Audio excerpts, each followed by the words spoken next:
আর যারা কথা বলতে চান তারা কথা বলতে পারেন, কোনো সমস্যা নেই। আমি কথা বলে ক্লাস করাইতে ভালোবাসি আর কি, এজন্য বললাম। সবাইকে আনমিউট অপশন চালু করার একটা অপশন রাখা হয়েছে, হ্যাঁ, যারা কথা বলতে চান কথা বলেন। তো আমাদের আজকে ক্লাস যদি আমরা দেখি, মূলত হচ্ছে আজকে ক্লাসে লেকচার 1। কিন্তু লেকচার 1 আপনাদের অলরেডি মনে হয় 2-3টা ক্লাস হয়ে গেছে। তো কথা হচ্ছে এটা কেন পরে হলো, আসলে ওই দিন একটু টেকনিক্যাল প্রবলেমের কারণে আমরা এই ক্লাসটা ক্যান্সেল করে দিয়েছিলাম। আজকে সেই ক্লাসটা আমরা নিয়ে নিব, ঠিক আছে? তো লেকচার 1 যদি আমি আলোকপাত করি, এটা মূলত হচ্ছে সংখ্যা নিয়ে। সংখ্যা, বিভিন্ন ধরনের সংখ্যা আছে, যেমন বাস্তব সংখ্যা, অবাস্তব সংখ্যা, বিভিন্ন ধরনের সংখ্যা আমরা শিখবো। এরপরে সংখ্যার বর্গমূল কিভাবে কি করতে হয়, বা সংখ্যার বর্গ কিভাবে করতে হয়, মূলদ সংখ্যা, অমূলদ সংখ্যা, এবং বিভিন্ন সংখ্যা নিয়ে আমরা আগে আজকের আলোচনাটা করব। তো কথা হচ্ছে, সবচেয়ে প্রথমে কথা হচ্ছে, আমি যদি কোশ্চেন করি আপনাদেরকে যে অঙ্ক জিনিসটা কি, কেউ বলতে পারবেন? এই যে অঙ্ক, অঙ্ক জিনিসটা আসলে কি, এটাকে বলতে পারবেন? অঙ্ক আসলে কি, এটা একটু করে বলুন তো আমাকে।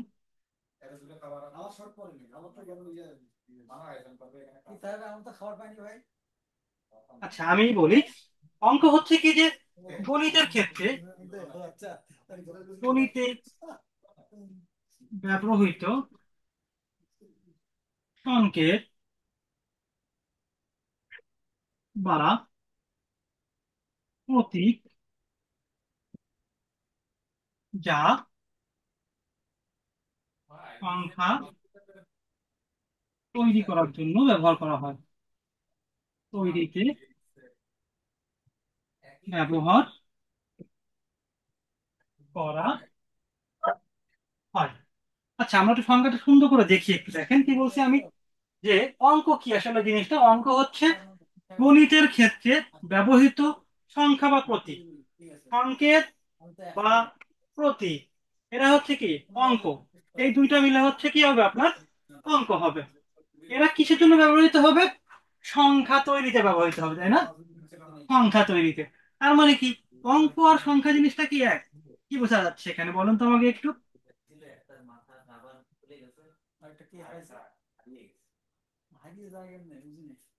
তাহলে আমরা কি বুঝতে পারতেছি যে অঙ্ক আর সংখ্যা জিনিসটা আসলে এক না। আসলে আমি একটু ব্যাপারটা বোঝাই দিই। অঙ্ক কয়টি? আমাদের অঙ্ক হচ্ছে কয়টি?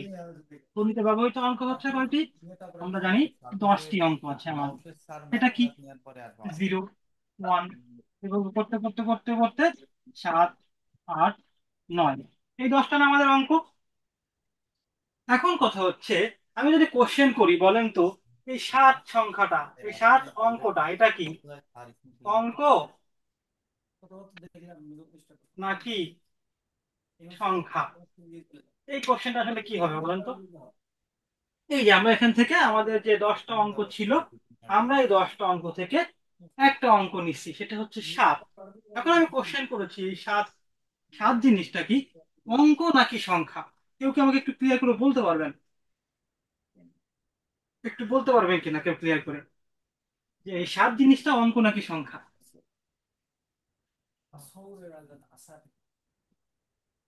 সবাই ঠিকঠাক শুনতে পাচ্ছেন? আর কেউ যদি অ্যান্সার দিতে চান, দিতে পারেন কিন্তু।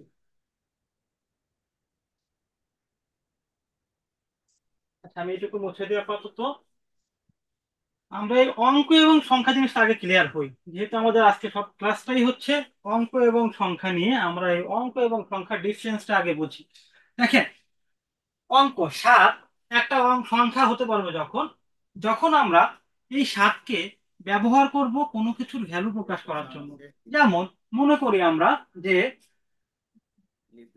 রাফির বয়স, রাফির বয়স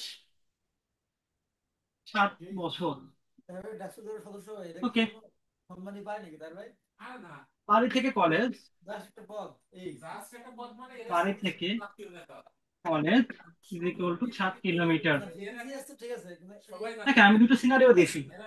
এক জায়গায় বলছি যে একটা ছেলে, যার নাম রাফি, তার বয়স কত? 7 বছর। আবার বলছি যে বাড়ি থেকে আমাদের কলেজটা 7 কিলোমিটার দূরত্ব অবস্থিত। এখন এই বাড়ি থেকে কলেজের দূরত্ব বোঝানোর জন্য 7 ব্যবহৃত হয়েছে না? সাত ব্যবহৃত হয়েছে হচ্ছে বাড়ি থেকে কলেজের দূরত্ব বোঝানোর জন্য, এবং এখানে সাতটা ব্যবহৃত হচ্ছে কিসের জন্য? এই রাশির বয়সটা বোঝানোর জন্য।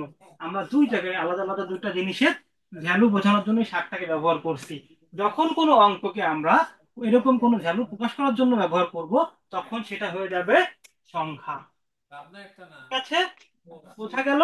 এটাও সংখ্যা। কিন্তু আমি যদি সিঙ্গেলের সাত লিখি, বোঝা যাচ্ছে না এটা কি। এটা কিছু না, কারো বয়স না, কারো দূরত্ব না, কিচ্ছু না। তাহলে এটা কি হবে? না, হাফ স্যার 14 কোনটা বলতেছিলেন? এটা হবে তাহলে হাফ স্যার 14 বললেন না? অঙ্ক। ওটা অঙ্ক ছাত্র এবং ছাত্রী সংখ্যার পাঠ্য ব্যাপারটা বই। সবার কাছে ক্লিয়ার কিনা? যদি কারোর কাছে ক্লিয়ার না হয়, সে আমাকে জানতে কোশ্চেন চাও? করতে পারে, আমি ক্লিয়ার করে দিব আবার। তাহলে আর কি যদি আট ক্লিয়ার হয় তাহলে আমরা পরবর্তীতে চলে যাব। 21 না তোমাকে জানান সবাই, তাই ওরা কাছাকাছি অঙ্ক হয়ে গেল আর তো। সংখ্যার বেসিক ডিফারেন্স আমরা বুঝছি কিনা।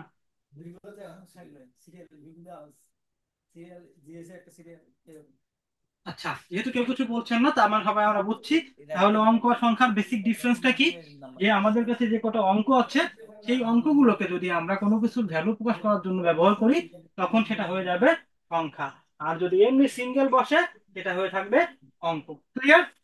আচ্ছা, এখন আমরা চলে যাব হচ্ছে এই যে যে সংখ্যা এবং অঙ্ক চিনলাম আমরা, এই সংখ্যার বিভিন্ন প্রকারভেদ আছে। সংখ্যার বিভিন্ন কি আছে? প্রকারভেদ আছে। এর মধ্যে একটা হচ্ছে একেবারে প্রথম, যেটা যেটা হচ্ছে বাস্তব সংখ্যা। বাস্তব সংখ্যা, এই বাস্তব সংখ্যার যদি আমরা ডেফিনেশন দিতে যাই, তাহলে আমরা বলতে পারি যে সকল প্রকার মূলদ সংখ্যা এবং অমূলদ সংখ্যাকেই কি বলবে? বাস্তব সংখ্যা বলবে। সকল প্রকার, সকল প্রকার মূলদ ও অমূলদ সংখ্যা, এটাকে আমি বলবো কি সংখ্যা? বাস্তব সংখ্যা। তাহলে বাস্তব সংখ্যা হচ্ছে কি? সকল প্রকার মূলদ এবং অমূলদ সংখ্যা। এখন কথা হচ্ছে তাহলে মূলদ সংখ্যা কি আর অমূলদ সংখ্যা কি, তাই না? এই মূলদ সংখ্যা এবং অমূলদ সংখ্যা আমরা আর একটু পরে আসবো। তাহলে আমি এখানে মূলদ সংখ্যা অমূলদ সংখ্যা বাদে আমরা একটু ক্লিয়ার করে দিই, ঠিক আছে? তাহলে কি বলবো আমরা? বাস্তব সংখ্যাকে কি বলবো? সকল প্রকার, সকল প্রকার ধনাত্মক, ঋণাত্মক নুরুল্লাহ নুরুর মতো মায়ের খেয়ে খেলা সংখ্যা। করছে। বিকাশ নূর। এখানে একটা ব্র্যাকেটে লিখবেন জিরো সহ, শূন্য সহ। আসলে শূন্য কি কোনো ধনাত্মক সংখ্যাও না, ঋণাত্মক সংখ্যাও না, কিন্তু এই শূন্য বাস্তব সংখ্যার মধ্যে যাবে। ভগ্নাংশ সংখ্যা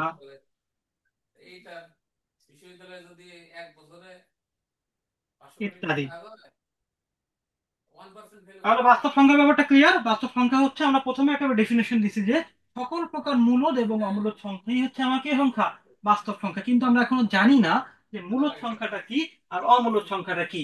এটা আমি একটু পরে বোঝাবো। সেজন্য আমি আরো সহজ তাহলে করে দিছি যে বিশ্ববিদ্যালয়ের সকল প্রশাসনের প্রকার সাদেক ভাইকে ধনাত্মক, সাপোর্ট করা উচিত, কারণ ঋণাত্মক সে তো সংখ্যা, ফালতু টাকা। যেটা শূন্য সহ তার থাকবে, বিয়ে হাইতে পারতেছে। এবং ভগ্নাংশ সংখ্যা, সব সংখ্যাকে আমরা কি বলবো? বাস্তব সংখ্যা বলবো। ক্লিয়ার সবার কাছে বাস্তব সংখ্যাটা? 1 বছর। বাস্তব সংখ্যা যদি ক্লিয়ার হয়, এখন আমরা চলে যাব হচ্ছে স্বাভাবিক সংখ্যায়।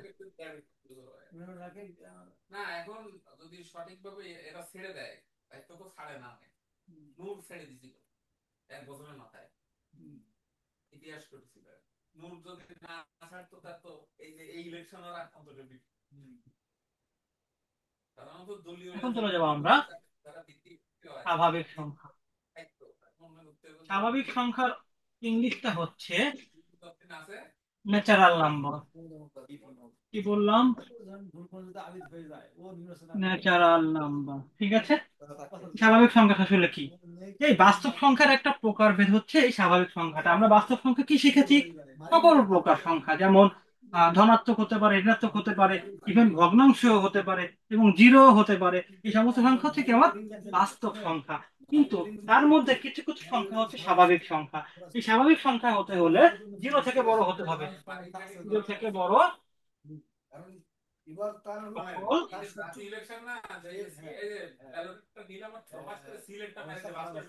পূর্ণ সংখ্যা স্বাভাবিক সংখ্যা বলে।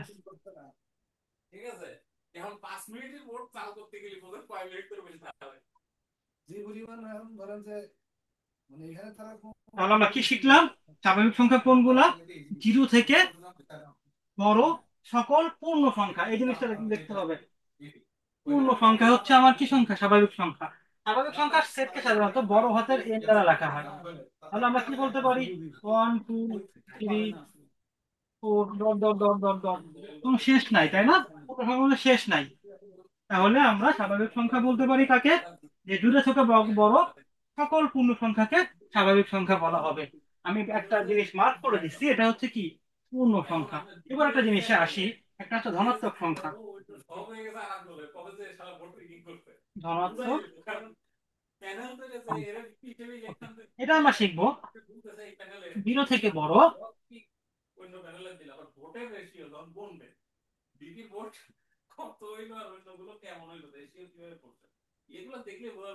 আচ্ছা, আমরা এবার ধনাত্মক সংখ্যা কি লিখলাম?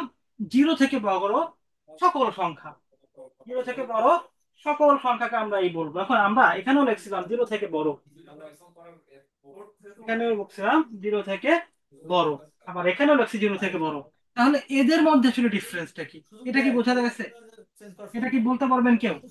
আমি দুই জায়গায় লিখছি যে জিরো থেকে বড়, তাহলে কোনটা এই দুই জায়গার মধ্যে মূলত ডিফারেন্সটা আসলে কি, ব্যবধানটা আসলে কি? কেউ বলতে পারবেন আমাকে? একটা হচ্ছে পূর্ণ সংখ্যা আর একটা হচ্ছে সকল সংখ্যা। গুড, এই জিনিসটাই আমি এখানে মার্ক করে দিছিলাম। এটা হচ্ছে পূর্ণ সংখ্যা। দেখেন এখানে আমরা 1 2 3 4 এগুলো সব পূর্ণ সংখ্যা না? কিন্তু আমি যদি এখানে লিখি যে +3.5, এটা কি সংখ্যা হবে? এখানে প্লাস দেওয়া আছে, আমি প্লাস দিলাম না, কারণ একটা সংখ্যার আগে কিছু না থাকা মানে হচ্ছে তার আগে একটা প্লাস চিহ্ন আছে। তার মানে কি এই 3.5 জিনিসটা জিরো থেকে বড় না ছোট? বলেন, 3.5 জিনিসটা, এই সংখ্যাটা জিরো থেকে বড় না ছোট? জিরো থেকে অবশ্যই বড়, কিন্তু এটা কি পূর্ণ সংখ্যা? এটা একটা ভগ্নাংশ সংখ্যা। 3.5 মানে 3 আর আরেকটা সংখ্যার অর্ধেক, এই দুটো যোগ করা হয় হচ্ছে 3.5। এটা হচ্ছে তাহলে কি সংখ্যা হবে? জিরো থেকে বড় কিন্তু পূর্ণ সংখ্যা না। যদি পূর্ণ সংখ্যা হয় সেটা হবে স্বাভাবিক সংখ্যা, আর যদি পূর্ণ সংখ্যা না হয় সেটা হবে ধনাত্মক সংখ্যা। ক্লিয়ার সবার কাছে ধনাত্মক সংখ্যা এবং স্বাভাবিক সংখ্যা জিনিসটা কি? যদি ক্লিয়ার হয় তাহলে আমরা চলে যাবো এর পরেরটাই। আপনাদের যদি কোনো সমস্যা মনে হবে যে কোনো লেকচার বুঝতেছেন না বা কোনো একটা কথা বুঝলেন না, তার সাথে সাথে আমাকে কোশ্চেন করবেন, হ্যাঁ?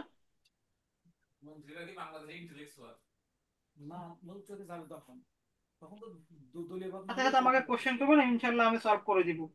তাহলে আমরা ধনাত্মক সংখ্যা শিখলাম। তাহলে যদি আমরা ঋণাত্মক সংখ্যা বলি, ঋণাত্মক সংখ্যা তাহলে কি হবে? ঋণাত্মক সংখ্যা,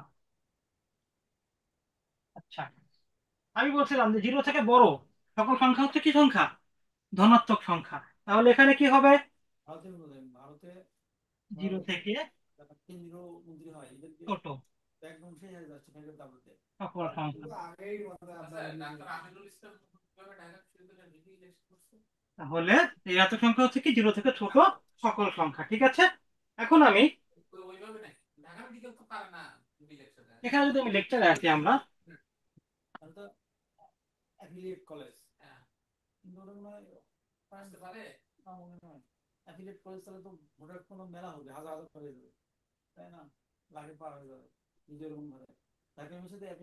আমরা এগুলো করাবো না। দেখেন এখানে কি বলছে। তাহলে আমরা ধনাত্মক সংখ্যা শিখছি, ঋণাত্মক সংখ্যা শিখছি, এবার অঋণাত্মক সংখ্যায় আসি।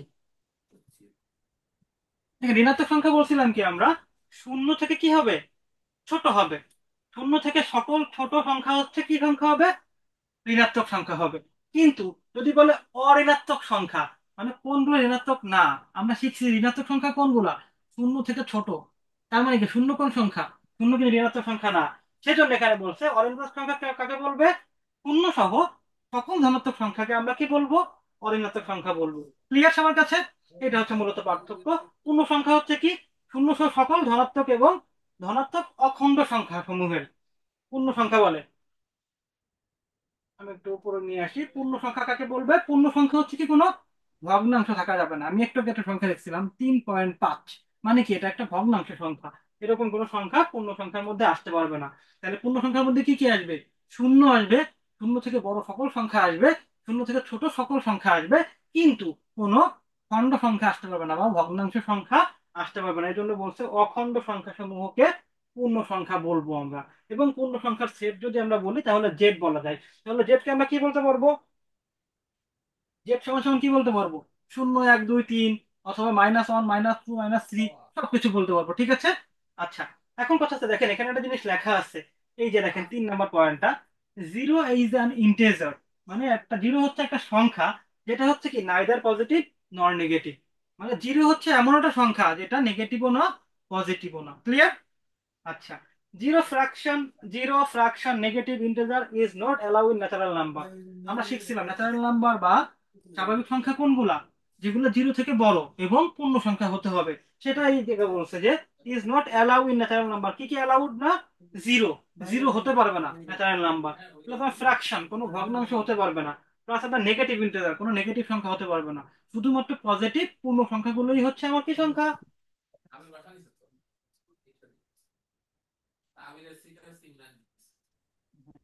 আর এখানে আছে যে যুগ্ম বা জোড় সংখ্যা এবং অযুগ্ম বা বিজোড় সংখ্যা। এগুলো মনে হয় না শেখানোর দরকার আছে নাকি? এগুলো আমরা ছোটবেলা থেকে শিখছি, আমরা সবাই পারি, এগুলো শেখানোর দরকার নাই। আমরা এবার চলে যাবো সরাসরি আমাদের মোস্ট ইম্পর্টেন্ট জিনিসটা, এটা হচ্ছে মূলদ এবং অমূলদ সংখ্যা। দেখেন এই জিনিসটা খুব ভালো করে শিখবেন আপনারা। মূলদ এবং অমূলদ সংখ্যা এখান থেকে পুরো হুবহু কোশ্চেন আসবে, হুবহু কোশ্চেন আসবে। আমি খুব সুন্দর করে শিখাই দিব ইনশাল্লাহ, হ্যাঁ?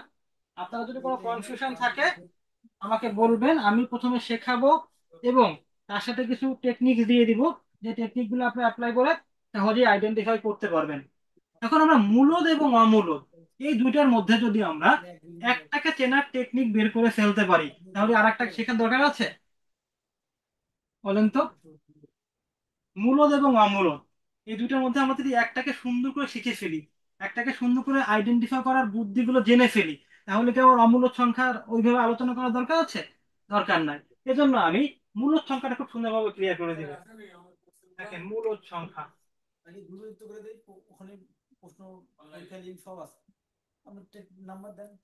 আমরা মূলদ সংখ্যা চেনার টেকনিক গুলো শিখবো এখন।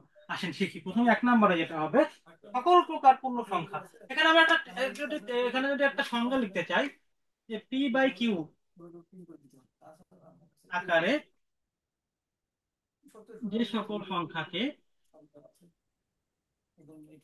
যে সকল সংখ্যাকে লেখা যাবে, লেখা যায়, তারাই মূলদ সংখ্যা। যেখানে পি ও কিউ পূর্ণ সংখ্যা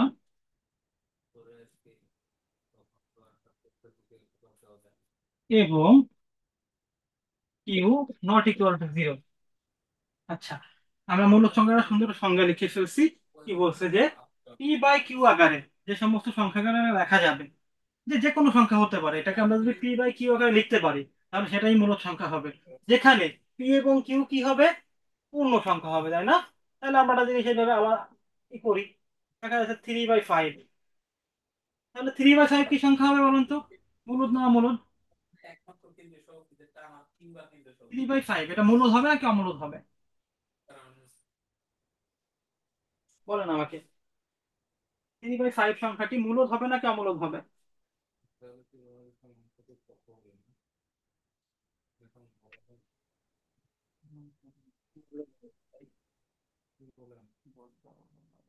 আচ্ছা, কেউ মনে হয় ক্লাসে পার্টিসিপেট করবেন না নাকি?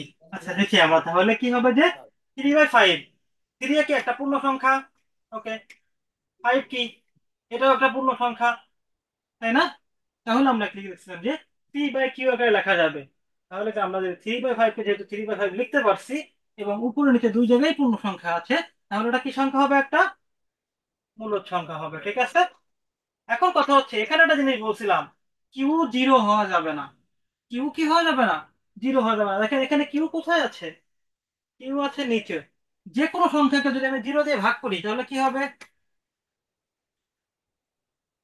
এটা কি হবে বলুন তো? এটা হয়ে যাবে অসংজ্ঞায়িত। নয় অসংজ্ঞায়িত। এই অসংজ্ঞায়িত যদি না হয়, সেজন্য এই কিউকে কখনোই জিরো হওয়া যাবে না। ঠিক আছে, এই জিনিসটা বোঝাইছে এখানে। তাহলে মূলত মনে হয় মূলদ সংখ্যার যে আমাদের যে ডেফিনেশনটা ছিল, সেই জিনিসটা ক্লিয়ার। এবার আমি শেখাবো মূলদ সংখ্যা চেনার টেকনিক গুলা। কিভাবে আমরা একটা সংখ্যা দেখেই বলে দিতে পারবো যে এটা মূলদ সংখ্যা আর এটা অমূলদ সংখ্যা। আসেন, আমরা মূলদ সংখ্যা চেনাগুলো টেকনিক, মূলদ সংখ্যা চেনার টেকনিক গুলো শিখবো। এক নম্বর আমরা শিখবো হচ্ছে, প্রথম যেটা হচ্ছে সকল পূর্ণ সংখ্যা। সকল পূর্ণ সংখ্যাই মূলদ সংখ্যা। সকল পূর্ণ সংখ্যা, যত পূর্ণ সংখ্যা আছে, 1 2 3 4, 1 কোটি, 3 কোটি, 5 কোটি, 2 কোটি 5, 4 কোটি 6, এরকম যত পূর্ণ সংখ্যা আছে, সমস্ত সংখ্যা হচ্ছে আমার কি সংখ্যা হবে? মূলদ সংখ্যা হবে। ঠিক আছে। 2 নম্বরে সকল প্রকার ভগ্নাংশ সংখ্যা। সকল প্রকার ভগ্নাংশ, সকল প্রকার ভগ্নাংশকে আমরা বলতে পারবো মূলদ সংখ্যা। যেমন ভগ্নাংশ কত প্রকার? 3 প্রকার। একটা হচ্ছে প্রকৃত, আর একটা হচ্ছে অপ্রকৃত, আর একটা হচ্ছে কি বলেন তো, মিশ্র। এই যে 3 প্রকার ভগ্নাংশ আছে, এই 3 প্রকার ভগ্নাংশের যে কোনো একটা ভগ্নাংশ থাকলে আমরা বলতে পারবো ওটা মূলদ সংখ্যা। প্রকৃত যদি আমরা বলি, আপনার লব ছোট হবে, হর বড় হবে। অপ্রকৃত বললে লব বড় হবে, হর ছোট হবে। মিশ্র বললে একটা পূর্ণ সংখ্যা থাকবে, তার সাথে কি থাকবে আপনার, আর একটা ভগ্নাংশ থাকবে। এই যে 3টা প্রকার আমরা যে ভগ্নাংশ গুলো লিখলাম, এই সমস্ত প্রকার ভগ্নাংশকে আমরা কি বলতে পারবো? মূলদ সংখ্যা বলতে পারবো। ক্লিয়ার? 3 নাম্বার আমি বলতে পারবো যে সকল প্রকার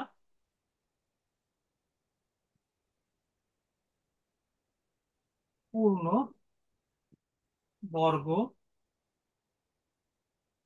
সংখ্যা ও পূর্ণ ঘনক সংখ্যা। ওকে, আমি বলছি 3 নম্বরে বলছি সকল প্রকার পূর্ণ বর্গ সংখ্যা এবং সকল প্রকার পূর্ণ ঘন সংখ্যা হচ্ছে আমার মূলদ সংখ্যা। এই পূর্ণ বর্গ সংখ্যা জিনিসটা কি এবং এই পূর্ণ ঘন সংখ্যাটা জিনিসটা কি, এটাকে আমরা পারি সবাই, জানি এটা কি? আচ্ছা, পূর্ণবর্গ সংখ্যা হচ্ছে কি, যে কোনো সংখ্যা 2টা গুণ করে দেওয়া হয়। যেমন 1 গুণ 1, এই 1, 2 গুণ 2, তাহলে কত হবে? 2 গুণ 2, 4, 3 গুণ 3, 9। এরকম আছে, কি কি আছে মনে করেন যে 16, 25, 36, এগুলাকে বলা হচ্ছে পূর্ণবর্গ সংখ্যা। ঠিক আছে, এইগুলার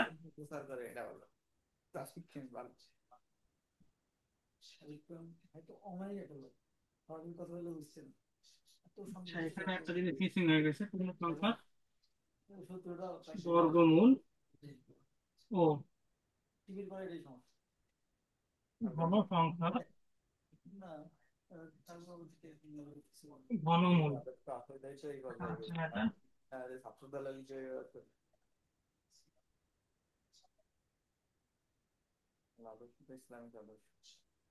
ঘন সংখ্যার ঘনমূল। দেখেন, তাহলে এই যে যে পূর্ণ বর্গ সংখ্যাগুলো আছে, এই বর্গ সংখ্যাগুলো যদি আমি বর্গমূল করি, যেমন √ওভার যদি দিই, তাহলে কি হয়ে যাবে? দেখেন, এটা হয়ে যাবে 3, এটা হয়ে যাবে 4, এটা হয়ে যাবে 5, এটা হয়ে যাবে 6, এরকম না?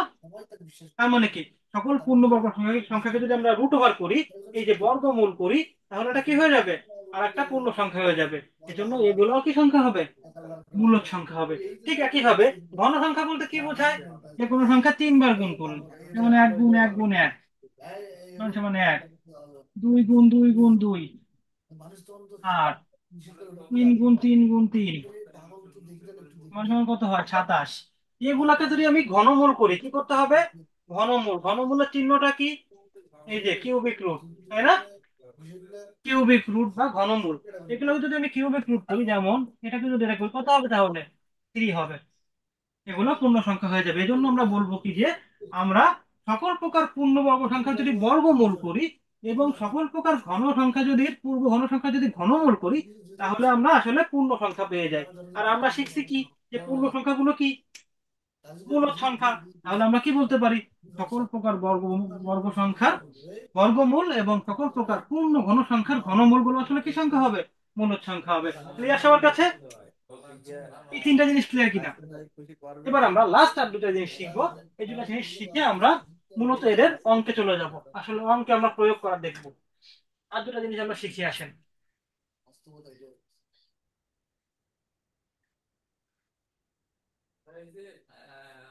আর দুটা জিনিস শিখবো, 4 নাম্বার শিখবো হচ্ছে সকল অসীম ভগ্নাংশ। অসীম ভগ্নাংশ, অসীম ভগ্নাংশ আর অসীম ভগ্নাংশ আমরা জানি এটা কি, জানি এটা। তবে অসীম ভগ্নাংশ কেমন হতে পারে, যেমন 1.25, 3.75, হতে পারে 4.44, হতে পারে 0.67। দেখেন, এগুলো ভগ্নাংশ সংখ্যা, কিন্তু সকল ভগ্নাংশের কি আছে, শেষ আছে। শেষ আছে না? যে সকল প্রকার ভগ্নাংশ যাদের শেষ আছে, যদি সসীম ভগ্নাংশ, সেগুলোকে আমরা কি বলবো, মূলদ সংখ্যা। এবার লাস্ট যে জিনিসটা শিখবো, এটা হচ্ছে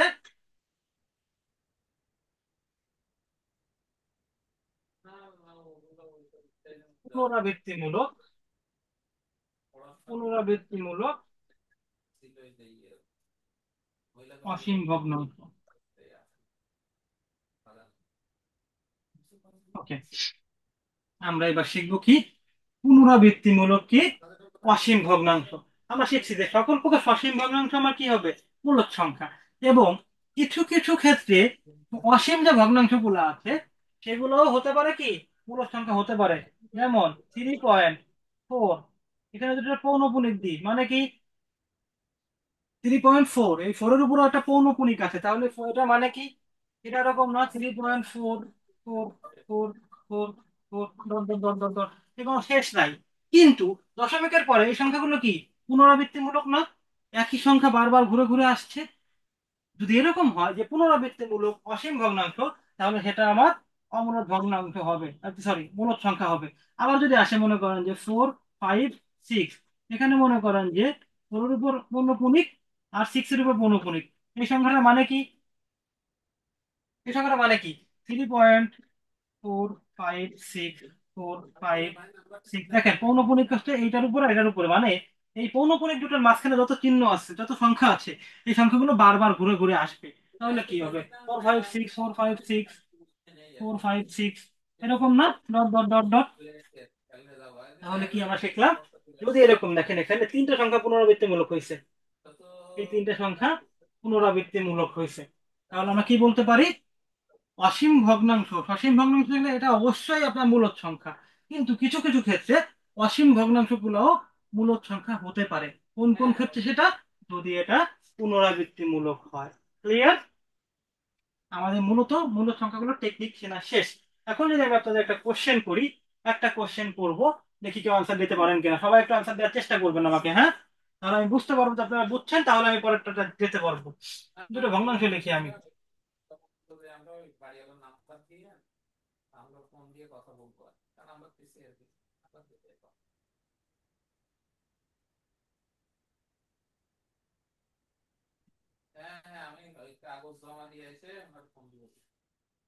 এখানে বলেন কোন সংখ্যাটা মূলদ আর কোন সংখ্যাটা অমূলদ, আমাকে একটু জানান, সবাই একটু জানান, তাহলে আমি বুঝতে পারবো যে আপনারা বুঝছেন, তাহলে আমি পড়াটা যেতে পারবো। 3.2424 এটা হচ্ছে মূলদ সংখ্যা, আর 1.2439, 678 এটা অমূলদ সংখ্যা। আচ্ছা, একজনেরটা পাইলাম, আর কেউ আছেন অ্যান্সার দেওয়ার মতো?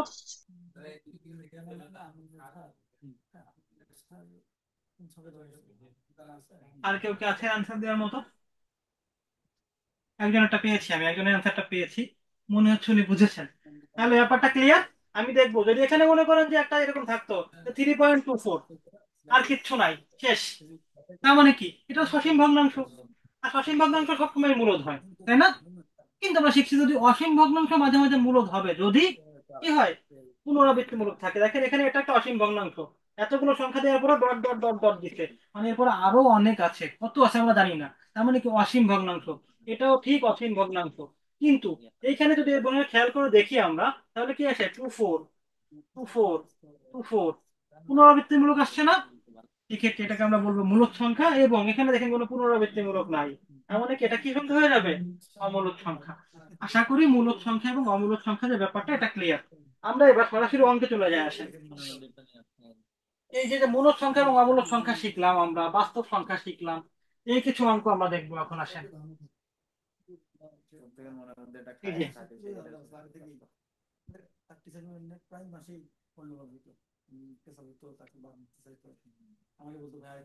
দেখেন, এই যে আমাদের এক দাগে যে ম্যাথটা আছে,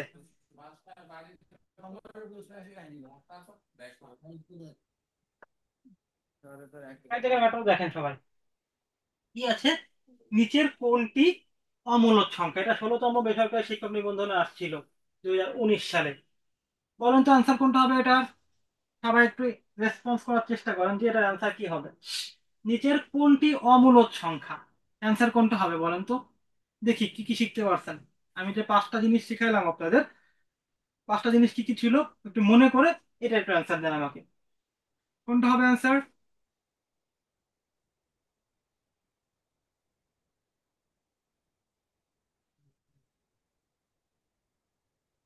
সবাই একটু অ্যান্সার দেওয়ার চেষ্টা করেন, তাহলে আমি বুঝতে পারবো যে তারা বুঝছেন ব্যাপারটা।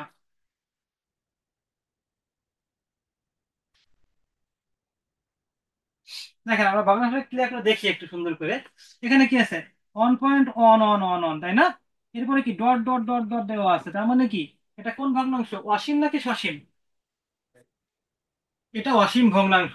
তাহলে অসীম ভগ্নাংশ হলে আমার এটা মূলদ হতে পারে, অমূলদ হতে পারে। কিন্তু আমি শিখছি যে অসীম ভগ্নাংশ যদি হয়, তার মধ্যে কিছু কিছু ভগ্নাংশ আছে যেগুলো হচ্ছে মূলদ হতে পারে। যেগুলো কোনগুলো? সেগুলো সেগুলো যদি পুনরাবৃত্তিমূলক থাকে। দেখেন এখানে ওই দশমিকের পরে কি কি আছে? সব on on on on on on on, এবং ডট ডট দিছে, মানে কি এরপরে যা আসবে সব অন আসবে। এটা পুনরাবৃত্তিমূলক। দ্যাট মিনস এটা কোন সংখ্যা? এটা মূলদ সংখ্যা, তার মানে কি এটা অ্যান্সার হবে না। এটা যদি আমরা দেখি, দেখেন এখানে কি আসছে? 10, 10, 10, আবার মনে করি এরকম আসবে 10, 10, 10, এরকম আসবে না? তার মানে কি এটাও পুনরাবৃত্তিমূলক। দুই সংখ্যা নিয়ে পুনরাবৃত্তি হয়েছে, তার মানে এটাও মূলদ সংখ্যা, এটা অমূলদ সংখ্যা না। এটাও হবে না। এই সময় আমি খেয়াল করে দেখি, দশমিকের পরে কি আছে? 100, 100, 100, পুনরাবৃত্তিমূলক আসছে না? বারবার ঘোরাঘুরি করতেছে 100, তাহলে এটাও হবে না। কিন্তু এই সংখ্যাটা খেয়াল করে দেখেন, এখানে আছে কি? 101 আছে, এখানে আছে 001, এখানে আছে 0001। এখানে কি পুনরাবৃত্তিমূলক হয়েছে? পুনরাবৃত্তিমূলক কি হয়েছে এটা? এটা হয় নাই। তার মানে আমাদের আনসার হচ্ছে কোনটা এখানে? এই জিনিসটা হচ্ছে আনসার। মোটামুটি ক্লিয়ার কিনা এই জিনিসগুলো? যেটা বুঝাইলাম, এই সংখ্যাটা দেখে চিনতে পারবেন কিনা এখানে কোনটা অমূলক সংখ্যা? এই অঙ্কটা কোনো ঝামেলা আছে কিনা? সবাইকে অঙ্কটা ক্লিয়ার? এই অঙ্কটা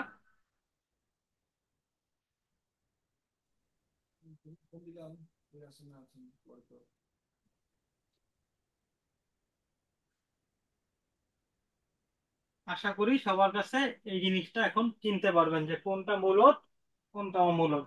এবার আমরা চলে যাব হচ্ছে পরের পেজে। পরের পেজে কিছু অঙ্ক দেখবো আমরা, দেখেন।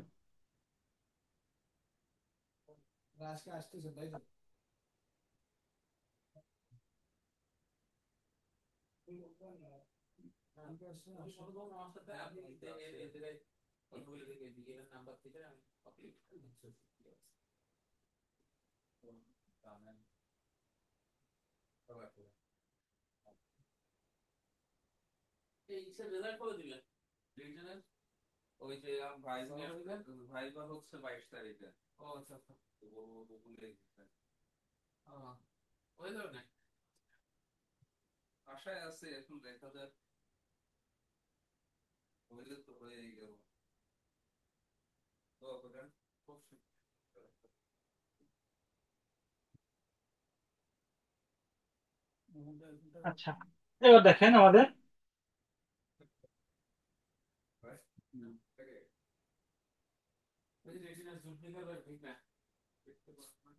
আমরা 2 নম্বর অঙ্কটা দেখি, দেখেন 2 নম্বর কি বলছে। এই অঙ্কটা দেখেন একটু। √2 সংখ্যাটি কি? √2 সংখ্যাটি কি? আমরা একটা জিনিস শিখছিলাম মূলদ সংখ্যা শেখার সময়, যে যে কোনো প্রকার পূর্ণবর্গ সংখ্যা অথবা পূর্ণ গণ সংখ্যার বর্গমূল অথবা ঘনমূল কি হবে? মূলদ সংখ্যা হবে। এই যে এখানে কি আছে, এটা রুট টু মানে কি? টু এর বর্গমূল না? টু এর বর্গমূল আছে না? এখন এই টুটা কি পূর্ণবর্গ সংখ্যা? আমাকে একটু বলেন তো, টুটা কি পূর্ণবর্গ সংখ্যা? পূর্ণবর্গ সংখ্যা না, এটা কি একটা মৌলিক সংখ্যা। একটা জিনিস মনে রাখেন সুন্দর করে, যে কোনো প্রকার মৌলিক সংখ্যা যদি আপনি রুট করেন সেটা হচ্ছে অমূলদ সংখ্যা হয়ে যাবে। ঠিক আছে? যেমন রুট টু বা রুট থ্রি বা রুট ফাইভ বা রুট সেভেন বা রুট ইলেভেন, যে কোনো সংখ্যা হয়ে যাবে, কি হয়ে যাবে? অমূলদ সংখ্যা। ঠিক আছে? আচ্ছা, এখন দেখেন বলছে কি, যদি পি একটি মৌলিক সংখ্যা হয়, কি বলছে? আমি মাত্র শেখাইলাম, যে কোনো প্রকার মৌলিক সংখ্যার বর্গমূল কি হয়ে যাবে? অমূলক সংখ্যা হয়ে যাবে। তো কি বলছে, যদি পি একটি বর্গ সংখ্যা হয়, এখানে বলছে রুট পি, মানে কি? পি এর বর্গ করছে, বর্গমূল করছে, তাহলে ওটা কি সংখ্যা হবে? অমূলক সংখ্যা হবে। তাহলে আনসার কোনটা? গদাক। ঠিক আছে? এবার আমরা দেখেন নিচের কোনটি অমূলক সংখ্যা। নিচের কোনটি অমূলক সংখ্যা? আমরা মূলদ সংখ্যা এবং অমূলদ সংখ্যা চেনার টেকনিকটা দেখছি, আমরা শুধুমাত্র মূলদ সংখ্যা চেনাগুলোর টেকনিক শিখছি। দেখেন এখানে কি আছে? 0.3, মানে কি এটা?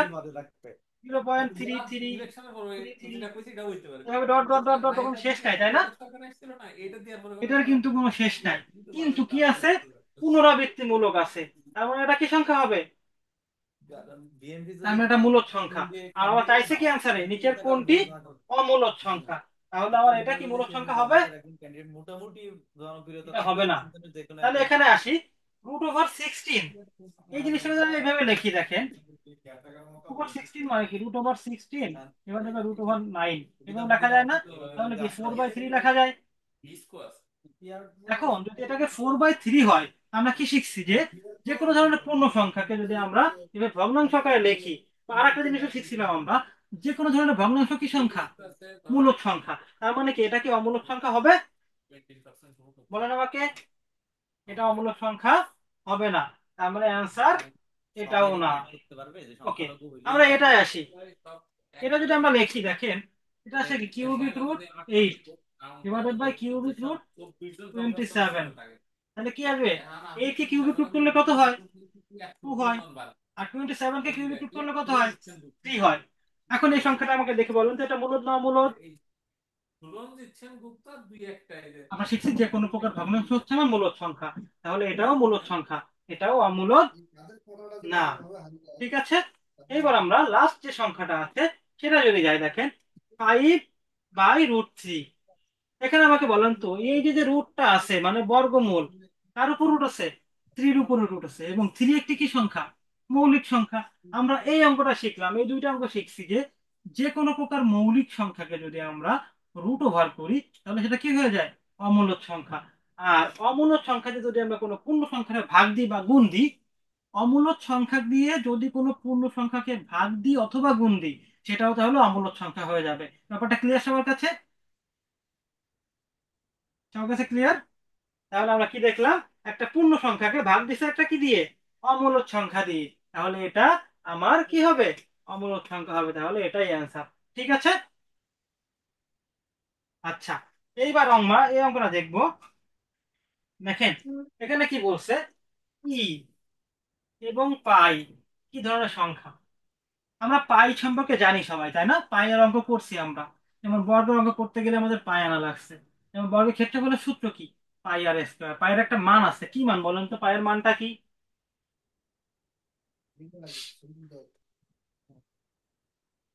এই পায়ের মানটা হচ্ছে কি হবে? দেখেন আমরা যদি দেখি পায়ের মান হচ্ছে 3.14159 dot dot dot dot dot, এরকম একটা মান। কিন্তু আমরা সাধারণত কি করি? 3.1416 করি, কিন্তু আসলে অ্যাকচুয়ালি পায়ের মানটা হচ্ছে 3.1415929 ইত্যাদি ইত্যাদি ইত্যাদি, এর শেষ নাই। আর আমরা যদি ই এর মানটা দেখি, দেখেন ই এর একটা মান আছে। এই ই কে বলে হচ্ছে অয়লারের সংখ্যা। কি বলবো? ই কে বলবে হচ্ছে অয়লারের সংখ্যা। এই ইর একটা মান আছে, এটা হচ্ছে 2.718 2818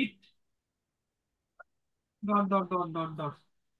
দেখেন তাহলে আমাদের পায়ের মান হচ্ছে 3.141592 ডট ডট ডট ডট, এবং ই এর মান হচ্ছে 2.7182818। এই দুটো সংখ্যা দেখে বলেন তো আমাকে, এই দুটো কি সংখ্যা হবে, মূলদ সংখ্যা নাকি অমূলদ সংখ্যা হবে? এই দুটো সংখ্যা দেখে বলেন তো কি সংখ্যা হবে।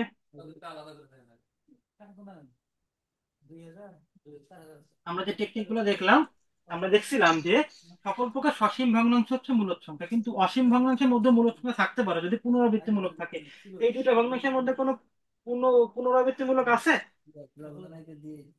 কোনো পুনরাবৃত্তিমূলক নাই। তাহলে এটা কি সংখ্যা হবে? অমূলদ সংখ্যা হবে। তাহলে অ্যান্সার হবে হচ্ছে ভদা। ক্লিয়ার?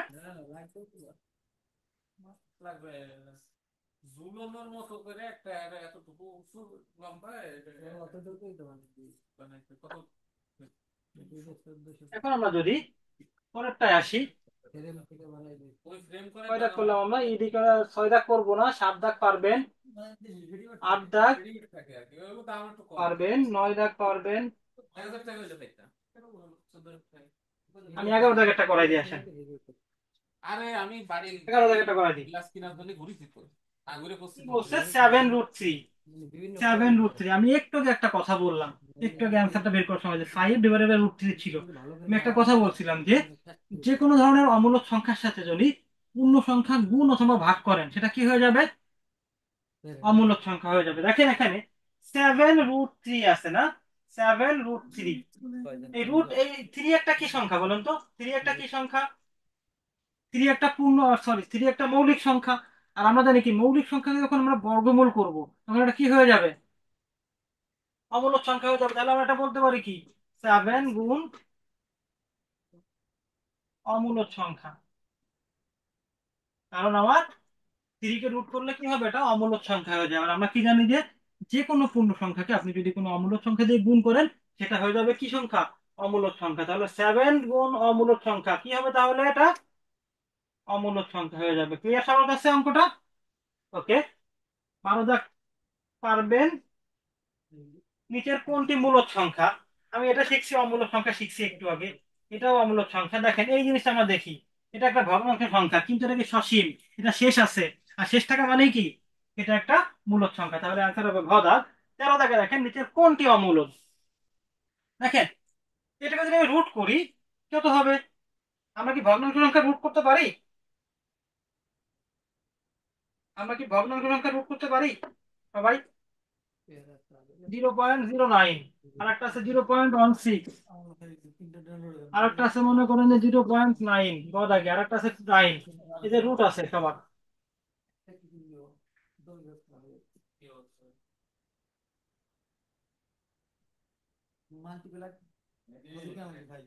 এরকম রুট আছে। তাহলে আমরা আমরা কি এই রুট গুলা করতে পারি? আসলে দশমিক সংখ্যা রুট কিভাবে করতে হয় আমরা পূর্ণ সংখ্যা রুট আগে শিখি। দেখেন 225 না 144 দেখি আমরা। 144 একে যদি বর্গমূল করতে বলে আমরা কি কি করি? আমরা জোর করি না? জোর করি কোন দিক থেকে? এদিক থেকে জোর করি, এরকম করি না? তারপরে কি দাগ দাগ দিয়ে একটা দেখি, এই ভাগ করার সময় এই পাশটাকে ভাগ করতে হয়। প্রথমে কি আছে, জোড়া ছাড়া একটা এক আছে, তাই একের ভিতরে এক যাবে, তাহলে এক অক্ষে এক, তা কিছু থাকে না, 44 কেটে আনলাম। এবার আমরা কি করি, একের ডাবল নিই, এই পাশে 2। এইবার আমরা এখানে এমন একটা সংখ্যা বসাবো, সেই সংখ্যাটা আমরা এখানেও বসাবো। এটা নিয়ে কি করতে হবে, এই সংখ্যা আর এই সংখ্যা গুণ দিয়ে 44 হতে হবে। তাহলে কিরকম আসে? তাহলে আমি যদি 2 বসাই, এখানে 2 বসাই, 22 কত হবে? 44 হয়। তাহলে আমরা এইভাবে বর্গমূলটা নির্ণয় করি। এটা হচ্ছে পূর্ণ সংখ্যার ক্ষেত্রে। কিন্তু দশমিক সংখ্যার ক্ষেত্রে কি আমরা পারি কিভাবে করতে হয়? দশমিক সংখ্যার বর্গমূলটা কিভাবে করতে হয়? দেখেন আমরা পূর্ণ সংখ্যার ক্ষেত্রে জোর করছিলাম কোন দিক থেকে? ডান দিক থেকে। কিন্তু দশমিক সংখ্যার ক্ষেত্রে আপনার জোর করতে হবে এই দশমিকের আগে, এটা করবেন হচ্ছে ডান দিক থেকে। আর দশমিকের পরে যারা আছে এই যে সংখ্যাগুলা, এটা করবেন বাম দিক থেকে। বাম দিক থেকে জোড়া করব, বাম দিক থেকে জোড়া করবো। ঠিক আছে, তাহলে আমরা জোড়া করি। আছে 0.09 আছে, তাই না? তাইলে আমরা যেটা বর্গমূল করতে হয়, আমরা কোন দিক থেকে জোড়া করবো? এই দিক থেকে জোড়া করবো। তাহলে এক এক জোড়া আছে, আর এখানে কিছু নাই। তাহলে পূর্ণ সংখ্যার তো জিরো, জিরোর বর্গমূল তো জিরো হয়, জিরো বসাই দিব। আর এই দশমিকের পরের সংখ্যা আমরা চলে আসলাম, দশমিক বসাই দিলাম একটা। এইবার কি হবে, এমন একটা সংখ্যা আমরা এখানে নিব যেটা গুণ করলে কত হতে হবে, 09। আর 09 মানে কি, শুধু 9। তাহলে কোন সংখ্যার হয়, 3 নিলে 3 3 কে 9 হয় না? তাহলে আমাদের এটার বর্গমূল কত, আমরা এটা লিখি তাহলে এটার বর্গমূল কত, 0.3, এটা না? ঠিক একইভাবে এটা হবে 0.4। আর 9-এর বর্গমূল তো আমরা পারি, 9-এর বর্গমূল কি হবে, 3। শুধুমাত্র এইটার বর্গমূলটা পূর্ণ সংখ্যা হবে না, আমরা দেখি 0.9।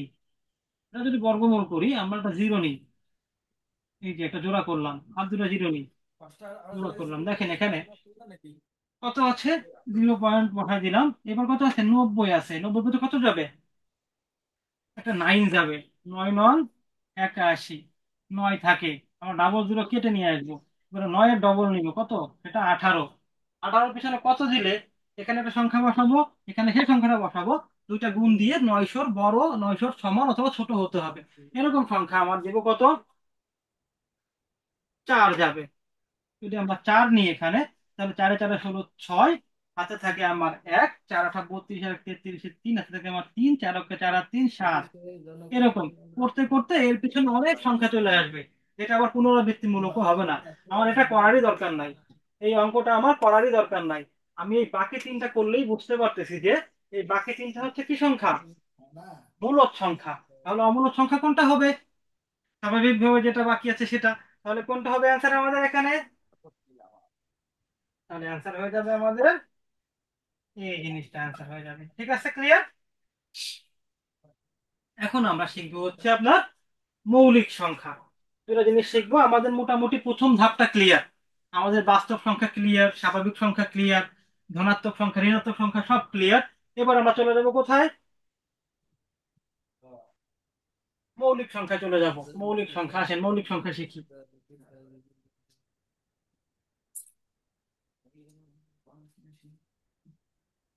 মৌলিক সংখ্যা আমরা জানি আসলে কি জিনিসটা, তাই না? মৌলিক সংখ্যা এই জিনিসটা আসলে কি, পৃথিবীতে যে সমস্ত সংখ্যাকে শুধুমাত্র এক এবং ওই সংখ্যাটা দিয়ে ভাগ করা যাবে, অন্য কোনো সংখ্যা দিয়ে নিঃশেষে বিভাজ্য করা যাবে না, সেটা হচ্ছে মৌলিক সংখ্যা। ঠিক আছে, দেখেন আমি যদি চিন্তা করি, তিনকে, একটা সংখ্যা আছে 3, 3কে তো যে সকল সংখ্যা, যে কোনো সংখ্যাকে কি দিয়ে এক দিয়ে ভাগ করা যাবে, এটা সবসময় যায়। আর ওই সংখ্যা দিয়ে ভাগ করা যায়।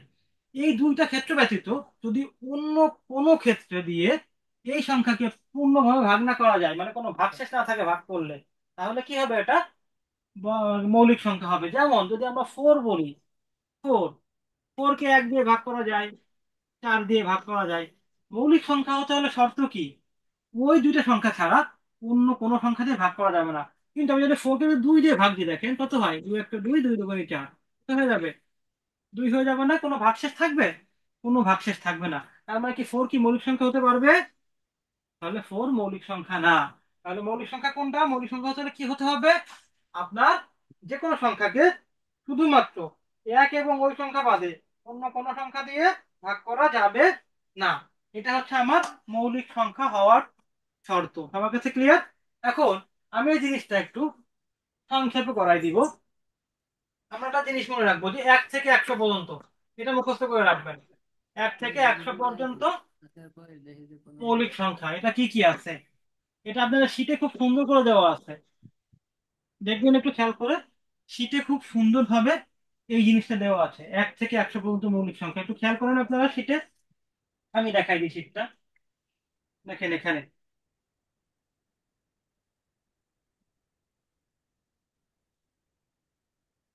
এই জিনিসটা একটু মুখস্থ করে ফেলবেন। 1 থেকে 100 পর্যন্ত মৌলিক সংখ্যা কয়টা আছে, 25টা আছে। ঠিক আছে, এবং একটা কোড দিছে, সুন্দর একটা কোড। এই কোডটা মনে রেখে আপনারা মনে রাখতে পারবেন যে 1 থেকে 10-এর মধ্যে কয়টা আছে, 11 থেকে 20-এর মধ্যে কয়টা আছে, 21 থেকে 30-এর মধ্যে। দেখেন প্রথম আছে 4, মানে ওটা হচ্ছে 1 থেকে 10-এর মধ্যে 4টা মৌলিক সংখ্যা আছে। পরে আবার আছে 4, এটা হচ্ছে 11 থেকে 20-এর মধ্যে আর 4টা মৌলিক সংখ্যা আছে। এটা হচ্ছে 2, তার মানে কি 21 থেকে 30-এর মধ্যে 2টা মৌলিক সংখ্যা আছে। আমরা ওটা ভাগ করে দেখি, দেখেন এই যে 1 থেকে 10 পর্যন্ত কয়টা মৌলিক সংখ্যা আছে, 4টা। 11 থেকে 20 পর্যন্ত কয়টা আছে, 4টা। এই যে 21 থেকে 30-এর মধ্যে দুইটা আছে। এরকম আপনারা একটু এই জিনিসটা দেখে দেখে এই জিনিসটা একটু মুখস্থ করে ফেলবেন, তাহলে পরীক্ষায় এই ধরনের কোশ্চেন যদি আসে, এখান থেকে হুবহু কোশ্চেন আসে, আমি একটু পরে দেখাই দিব। হুবহু কোশ্চেন আছে, আপনারা সহজেই অ্যান্সার করতে পারবেন। ক্লিয়ার সবার কাছে? আচ্ছা, এখন আমরা যদি এখানে এটা গেল মৌলিক সংখ্যার ব্যাপারটা গেল, আর এখানে আছে আর একটা দেখেন, 1 থেকে 200 পর্যন্ত, সরি 100 থেকে 200 পর্যন্ত মৌলিক সংখ্যা আছে, সেখানেও সেম ভাবে একটা কোড দিছে এই যে, আর একটা মনে করেন সংখ্যাগুলো দিছে। আপনারা মিলাই মিলাই একটু মুখস্থ করে ফেলবেন, এগুলো বোঝানোর কিছু নয় আসলে, এগুলো মুখস্থ করে ফেলবেন। এখন আমরা যেটা শিখবো সেটা হচ্ছে সহমৌলিক সংখ্যা। দেখেন এই জিনিসটা শিখবো আমরা, এই যে এই জিনিসটা শিখবো সহমৌলিক সংখ্যা। এখানে একটু যদি আমরা পড়ি, যদি শীটটা একটু সুন্দর করে পড়ি, যে দুটি সংখ্যার গসাগু এক হলে, দুটি সংখ্যার গসাগু কি বলছে, এক হলে, অথবা দুটি দুটি সংখ্যার মধ্যে এক ছাড়া অন্য কোনো উৎপাদক না থাকে, অন্য কোনো সাধারণ উৎপাদক, এখানে সাধারণ লিখে নেন একটা, এই অন্য কোনো আর কোনোর মাঝখানে লিখে নেন সাধারণ। সাধারণ মানে কি, কমন, শুধুমাত্র এক ছাড়া অন্য কোনো সাধারণ উৎপাদক থাকবে না, সেটা হচ্ছে কি হবে তাহলে আমাদের পরস্পর সহমৌলিক সংখ্যা। দেখেন একটা জিনিস খেয়াল করি, 16 এর উৎপাদক বা গুণনীয়ক কি কি, এটা কিভাবে বের করতে হয় মনে আছে আপনাদের? আমি এটা দেখাই দিই।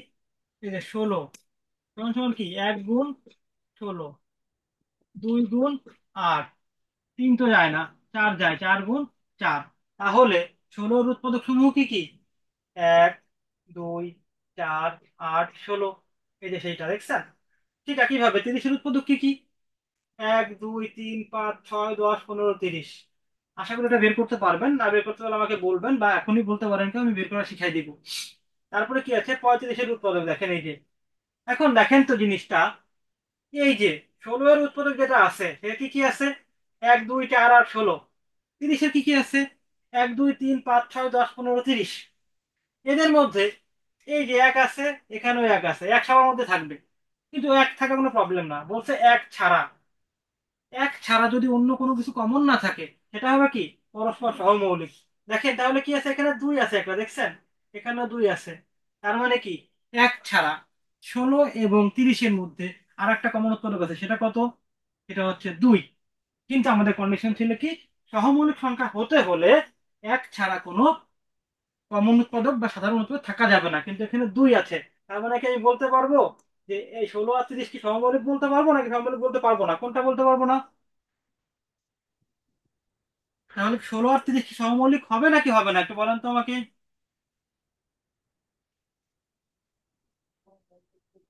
16 আর 30 এই জিনিস, দুইটা জিনিস কি সহমৌলিক হবে নাকি হবে না, এটা একটু জানান আমাকে, কেউ বলতে পারবেন?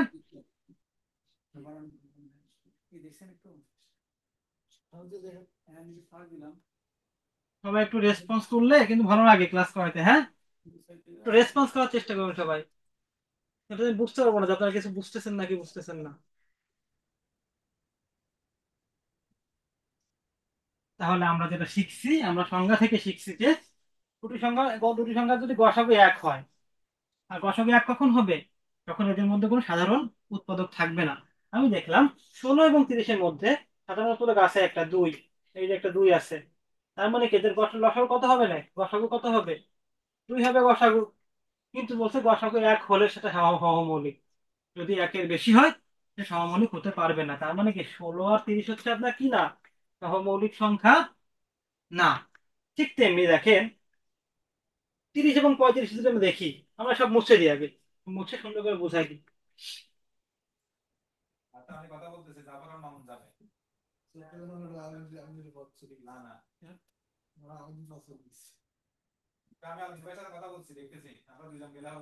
দেখেন 30 এবং 35 যদি 30 আর 35 জাজ করি, দেখেন এখানে এক তো আছে, একটা সবার মধ্যে হবে বলছিলাম, কিন্তু এখানে দেখেন 5 কমন আছে, দেখছেন 5 কমন আছে। তার মানে কেদের গসাগু কত হয়ে যাবে, 5 হয়ে যাবে। তাহলে এক হবে না গসাগু। আবার বলছিলাম আমরা দুইটা কন্ডিশন বলছিলাম, একটা হচ্ছে গসাগু এক হলে, অথবা এক ছাড়া কোনো আর কোনো মানে কমন কমন কোনো উৎপাদক থাকা যাবে না, কিন্তু এখানে এক ছাড়া 5 আছে কমন, তার মানে এরাও পরস্পর সহমৌলিক হতে পারবে না। তাহলে একটা সহমৌলিকের এক্সাম্পল দেখি, দেখেন 16 ও 35। বলছে যে 16 ও 35 পরস্পর সহমৌলিক। এটা কেন হলো তাহলে? 16 গুণনে কি ছিল? 1 2 4 8 16। আর 35-এ কি কি ছিল? 1 5 7 35, তাই না? এখানে কমন আছে একটা জিনিস, সেটা কি? এখানেও এক আছে, এখানেও এক আছে। আর এক থাকলে কোনো সমস্যা নাই। এখানে বলছে এক ছাড়া। এক ছাড়া অন্য কোনো উৎপাদক কি কমন আছে যে দুইটার মধ্যেই আছে, এরকম কোনো উৎপাদক আছে? এখানে যদি আমরা খেয়াল করি সুন্দর করে, 1 2 4 8 16, 1 5 7 35, এক ছাড়া অন্য কোনোটা কমন নাই। তার মানে কি বলতে পারবো? পরস্পর কি বলতে পারবো আমরা এটাকে? পরস্পর সহমৌলিক বলতে পারবো। ঠিক আছে। এখন আমরা এখানে যে কোশ্চেন গুলো আছে, কিছু কোশ্চেন দেখবো এদের। এটা পারবেন, এক দাগ, দুই দেখো পারবেন। দেখেন 40 থেকে 100 পর্যন্ত, 40 থেকে 100 পর্যন্ত বৃহত্তম ও ক্ষুদ্রতম মৌলিক সংখ্যার অন্তর কত? অন্তর মানে কি? বিয়োগফল। বিয়োগফলটা কত? এখন আমার তো জানতে হবে আগে 40 থেকে 100 পর্যন্ত মৌলিক সংখ্যা যেগুলো আছে তাদের মধ্যে কি বৃহত্তম কোনটা আর ক্ষুদ্রতম কোনটা। আমি চলে যাই, সেই লাইনটায় চলে যাই। এই দেখেন, এই যে লাইনটা 40 থেকে 100 পর্যন্ত দেখেন, 40 থেকে শুরু হয়েছে, তাই না? 40-এর মধ্যে ক্ষুদ্রতম কোনটা? এই যে একটা আছে। আর 100 পর্যন্ত সবচেয়ে বড় মৌলিক সংখ্যা কোনটা? 97। তার মানে কি এই দুটো সংখ্যার কি চাইছে? অন্তর। অন্তর মানে কি? বিয়োগফল। তাহলে 97 থেকে 41 বিয়োগ করলে কত হবে? 56 হবে। তাহলে অ্যান্সার হবে কোনটা ওটা? 56 অ্যান্সার। ঠিক আছে। 3 দাগ পারবেন। 4 দাগ যদি আমরা দেখি নিচের কোনটি মৌলিক সংখ্যা, এখান থেকে দেখেন যদি মুখস্থ করে রাখতে পারি আমরা, এখান থেকে আমরা ইজিলি আইডেন্টিফাই করতে পারবো। অথবা যদি মুখস্থ না থাকে কারো, তাহলে কি পারবেন না এরকম? আমরা একটু ভাগ করার চেষ্টা করবো। দেখেন 57কে কিন্তু ভাঙা যায়। কি দিয়ে ভাঙা যায়? 3 গুণ 17। 17 17 51-এর মধ্যে কি হবে? 3 যাবে। কয়বার যাবে? 17 বার যাবে। এবং আমরা মৌলিক সংখ্যার সংজ্ঞা কি শিখেছিলাম? যে ওই সমস্ত সংখ্যা হচ্ছে মৌলিক সংখ্যা যেগুলোকে কি করা যাবে না, এক এবং ওই সংখ্যা ছাড়া অন্য কোনো সংখ্যা দিয়ে ভাগ করা যাবে না। কিন্তু আমরা দেখলাম 51-কে এখানে 3 দিয়ে ভাগ করা যাচ্ছে। দ্যাট মিনস 51 মৌলিক সংখ্যা না। এখানে যদি আমরা 59 দেখি, 59 পরে দেখি, 63 যদি দেখি আমরা, 3 গুণ 21, 63 হয় না? তাহলে এটাও মৌলিক সংখ্যা না। 87 যদি দেখি, 3 গুণ 29, এটাও ভাগ করা যায়। 29 দিয়ে ভাগ করা যায়, আবার 3 দিয়ে ভাগ করা যায়। আর বাকি সংখ্যাগুলো আমি দেখলামই না। শুধুমাত্র একটা সংখ্যাই আছে 59, যেটাকে অন্য কোনো সংখ্যা দিয়ে ভাগ করা যায় না। তাহলে এখানে মৌলিক সংখ্যা কোনটা হবে? 59। আবার এখানে দেখেন, এটা যদি মুখস্থ থাকতো তাহলে আপনি ইজিলি আইডেন্টিফাই করে ফেলতে পারতেন যে এটা হচ্ছে মৌলিক সংখ্যা। ক্লিয়ার সবার কাছে? আচ্ছা, এইবার এটা দেখি আমরা, 5 দাগে আমরা দেখবো 3টি পরপর মৌলিক সংখ্যার প্রথম দুটির গুণফল কত? 91। শেষ দুটির গুণফল 143। তাহলে সংখ্যা তিনটি কত? আমার অপশনে কি করছে দেখেন, অপশনে 4টা অপশন দিছে। অ, খ, গ, ঘ। 4টা অপশনে 3টা করে সংখ্যা আছে। এবং বলছে কি, যে এমন একটা কন্ডিশন দিছে এখানে যে প্রথম দুটো গুণফল কত হবে? 91 হবে। দ্বিতীয় দুটো গুণফল কত হবে? 143 হবে। আমরা দেখি এখন পদ আগে কি আছে। এই প্রথম দুটো গুণফল কত হবে? 7 11 77। কিন্তু প্রথমে আবার কি বলছিল? প্রথম দুটো গুণফল কত হতে হবে? 91 হতে হবে। দ্যাট মিনস কি এই অপশনটা আমার অ্যান্সার হবে না। ঠিক আছে। আমরা যদি এটা দেখি, প্রথম দুটির গুণফল বলছিল কত? 91। কিন্তু আপনার 11 আর 13 গুণ করলে কত হয়? 143 হয়। তাহলে কি এটা হবে অ্যান্সার? এটাও হবে না। গড়ে যদি আমরা দেখি, 7 কত হয়? 91 হয়। প্রথম কন্ডিশনটা ফলো করছে। শেষ দুটির গুণফল হচ্ছে 43। এই 11 আর 13 গুণ করলে কত হবে? 143 হবে। ঠিক আছে। তাহলে এইটা ফলো করছে, এটা হবে অ্যান্সার। বাকিগুলো একটাও অ্যান্সার হবে না। এই দুটো গুণ হলো 77 হইতো, কিন্তু আমার 91 হওয়া লাগবে। তাহলে অ্যান্সার কোনটা এখানে? অ্যান্সার হচ্ছে গদান। ঠিক আছে। আচ্ছা, আশা করি বাকিগুলো এখান থেকে পারবেন। তারপর আমি একটু দেখি একবার যে কোনটা কোনটা পারবেন না। আলাদা গেল। 6 থেকে বলছে 1 থেকে 100 পর্যন্ত সর্বমোট মৌলিক সংখ্যা কয়টি, এটা পারবেন। মুখস্থ বিদ্যা 25টি। 10 থেকে 60 পর্যন্ত যে সকল মৌলিক সংখ্যা একক স্থানীয় অঙ্ক নয়, তাদের সমষ্টি কত? 10 থেকে 60 পর্যন্ত তাদের একক স্থানীয় অঙ্ক নয়, মানে যে সমস্ত সংখ্যার এককের জায়গায় নয় আছে, এবং কোনটা কোনটা আছে? 29 আছে, 29 আছে, 59 আছে। এই তিনটা যোগফল চাইছে জাস্ট। তিনটা যোগফল বের করে দিছে। বাকিগুলো ইনশাল্লাহ পারবেন, একটু চেষ্টা করেন, না পারলে জানাবেন নেক্সট ক্লাসে, ঠিক আছে? আমরা নেক্সট ক্লাসে শিখাই দিব, ঠিক আছে? ওকে, দেখেন আমরা এইবার এই জিনিসটা শিখবো।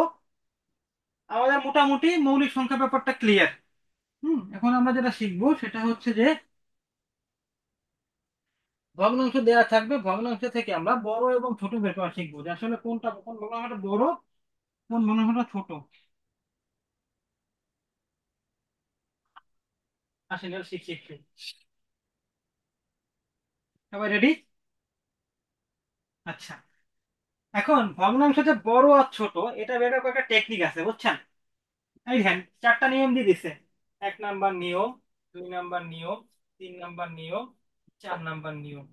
আমি যদি চারটা নিয়মকে ছোট ছোট করে রিভিউ দিই, ব্যাপারটা আসে কি, ভগ্নাংশগুলো দশমিক ভগ্নাংশে রূপান্তরিত করা।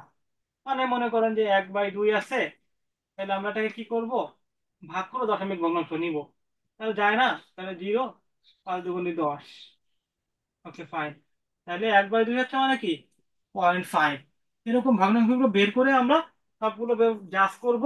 জাজ করে দেখে যেটা দেখবো যে ছোট বা বড়, সেই ভগ্নাংশটি আমরা ছোট বড় বলবো। 2 নাম্বার টেকনিকটা আছে যে সবগুলোর হর সমান করা। সবগুলো ভগ্নাংশ যদি হর সমান করা যায়, তাহলে আমরা দেখবো যে যে ভগ্নাংশের লব বড় হবে সেই ভগ্নাংশটা বড় হবে, যে ভগ্নাংশের লব ছোট হবে সেই ভগ্নাংশ ছোট হবে। এরকম 3 নাম্বার আর একটা নিয়ম আছে, এটাও যাবো না আমরা। আমরা যে নিয়মটা শিখবো সেটা হচ্ছে 4 নাম্বার নিয়ম। আপনারা একটা মার্ক করে রাখেন, এই 4 নাম্বার নিয়মটা আপনাদের আমি শিখাই দিব এবং এটাই আপনারা পরীক্ষাতে অ্যাপ্লাই করবেন। কি বলছি মনে আছে? শুনছেন? ক্লিয়ারলি বুঝছেন সবাই? আমরা এই চারটা নিয়মের মধ্যে 3টা নিয়ম আমি রিভিউ দিয়ে দিছি হালকা পাতলা, 4 নাম্বার নিয়মটা আমি ডিটেলস করাই দিব এবং এই 4 নাম্বারটা দিয়ে আমরা বাকি অঙ্কগুলো করে ফেলবো, ঠিক আছে? আচ্ছা, আমরা আসি 4 নাম্বার নিয়মে, আমরা নোটে চলে যাব। দেখেন 4 নাম্বার নিয়ম কোনটা ছিল? নিয়ম 4। দুইটা ভগ্নাংশ যদি থাকে আমাদের, যে 1/2 আর মনে করেন 1/3, ঠিক আছে? যদি বলে এর মধ্যে কোনটি বড়, কোনটি বড়, ঠিক আছে? এরকম যদি থাকে, দুইটা ভগ্নাংশ আলাদা আলাদা করে আমরা দেখব এবং এইটার লবের সাথে এইটার হরগুণ করব আর এইটার লবের সাথে এইটার হরগুণ করব, ঠিক আছে? দেখেন এই 1 আর 3 যদি গুণ করা হয় কত হয়? 3 হয়। এবং 2 আর 1 গুণ করলে কত হয়? 2 হয়, ঠিক আছে? এবং যার লবের সাথে গুণ করে পাইছি সেটার মান হচ্ছে সেটা। আমরা এই যে 3 পাইছিলাম, এখানে লব ছিল কার? এই ভগ্নাংশের লব ছিল, তাহলে এই 3 হচ্ছে এর মান।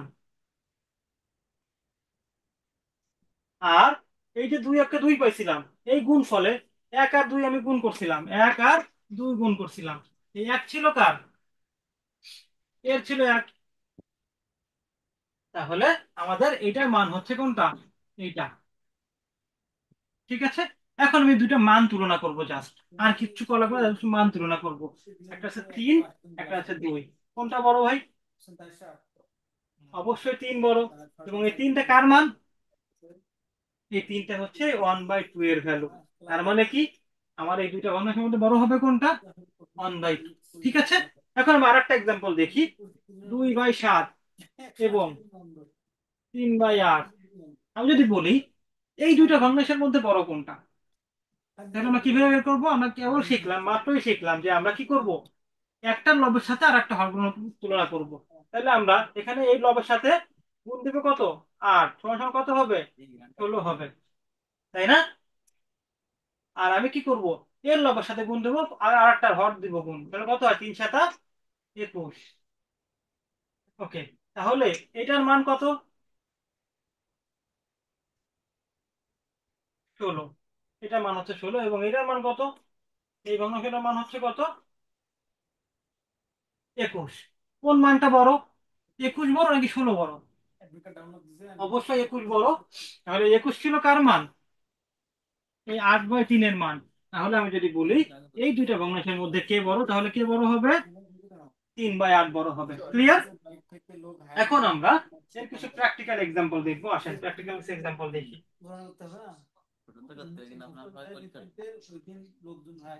দেখেন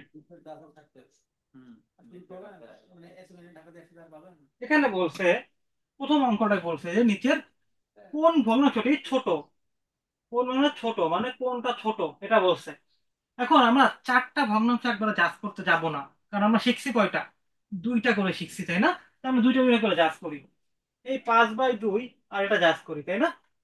তাইলে আমি যদি এটা জাজ করতে হয়, তাহলে এর হরের সাথে গুণ দিতে হবে কি এর লব।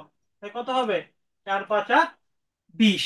এবং এই 20 কার মান হবে, যার লব ছিল গুণ ফলে গুণ করার সময় সেটার মান হবে। তাহলে এই মানটার মান কত, 20। এটার মান হচ্ছে মনে করেন 20। আর এটা 9 × 2 = কত, 18।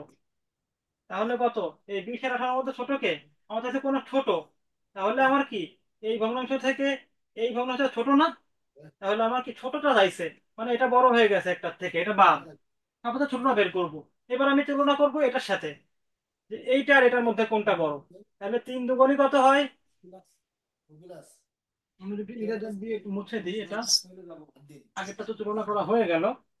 এবার আমরা দেখবো, তাহলে কি এর লব আছে 2, এর হর আছে 3, তাহলে 3×2 = কত হবে, 6 হবে। এবং এই 6টা কার ভ্যালু হবে, কারণ আমার 2/5 লব দিয়ে গুণ করছিলাম তাই না? এবং এই 5 এবং এই 1 যদি গুণ করি, 5×5, তাহলে এই সব ভগ্নাংশের ভ্যালু কত, 5। তাহলে এখানে ছোট কে, এটা ছোট, দ্যাট মিন্স এই ভগ্নাংশটা হচ্ছে বড়, এই ভগ্নাংশ ছোট, দ্যাট মিন্স এটা কি হয়ে যাবে, ক্রস হয়ে যাবে। এটা বড় হয়ে গেছে একটার থেকে। তার মানে এখন এই তিনটার মধ্যে সবচেয়ে ছোট হচ্ছে এইটা। আর একটা ভগ্নাংশ আছে, এটা তুলনা করবো এবার আমরা। তাহলে কি 3×3 = 9, এটা হচ্ছে এটার ভ্যালু 9, আর এটা ভ্যালু কত, 7×8 = 7। তাহলে আমরা দেখলাম এটার ভ্যালু 9, এটা ভ্যালু 7। তাহলে সবচেয়ে ছোট ভগ্নাংশ কোনটা হবে, গদাগ। আশা করি আমাদের ট্রিক্সটা ক্লিয়ার। তাহলে অ্যান্সার হচ্ছে কোনটা, গদাগ। সবাই ক্লিয়ার? আচ্ছা, এরকম কিছু জিনিস আছে এখানে, বাকি জিনিসগুলো আপনারা পারবেন আশা করি।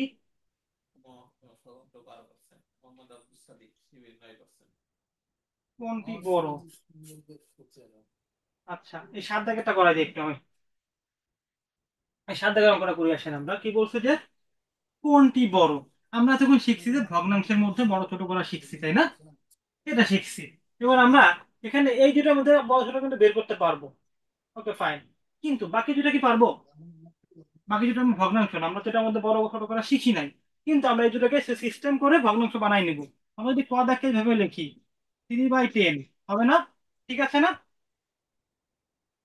3/10 ঠিক আছে না?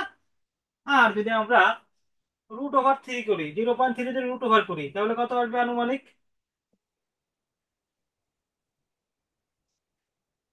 0.3 যদি √ওভার করি আমরা, তাহলে কত আসবে, 30, 0, 0। তাহলে কত আসবে, 5×5 = 25, 5 থাকে 0, 8×2 = 10, 4, এরকম আসবে 0.54 টাইপের কিছু একটা আসবে। আমি 0.54 লিখে দিই এখানে। ও এখানে তো দেওয়াই আছে, 0.5477, এটা আছে ঠিক আছে। আর এটার মান কত আসছে, 0.3। আর দেখেন এইগুলার মান কত, 1/3। মানে কি 1/3 যদি আমি দেখি, তাহলে কি করবো, 1 ভাগ দিব, যায় না, এর মধ্যে একটা শূন্য নিব। তাহলে কত হবে, 3×3 = 9, এক থাকবে, দশমিকের জন্য একটা শূন্য চলে যাবে, 3×3 = 9, আবার এক থাকবে শূন্য, এরকম ধীরে ধীরে ধীরে ধীরে ধীরে ধীরে আসবে তাই না? এই যেখানে মান দিয়ে দিচ্ছে, এইভাবে 5/2 এর মান 0.4। এবার আমার চারটা মান আমি এভাবে বের করবো, ঠিক আছে?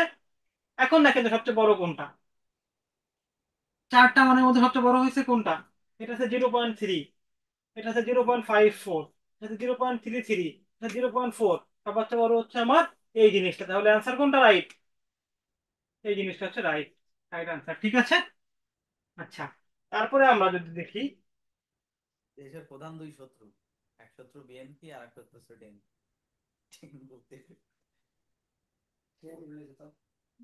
আর বাকিগুলা আশা করি পারবেন, একটু সুন্দর করে প্র্যাকটিস করবেন, ইনশাল্লাহ পারবেন। যদি না পারেন আমাকে নেক্সট ক্লাসে বলবেন, আমি ইনশাল্লাহ সলভ করে দিব আবার, হ্যাঁ। এখন আমরা আসি সরলীকরণ। সরল অঙ্ক আমরা করছি না, আগে পরে সরল অঙ্ক করছি। সরল অঙ্ক আমরা প্রথম কোন ক্লাসে করছিলাম মনে আছে আপনাদের?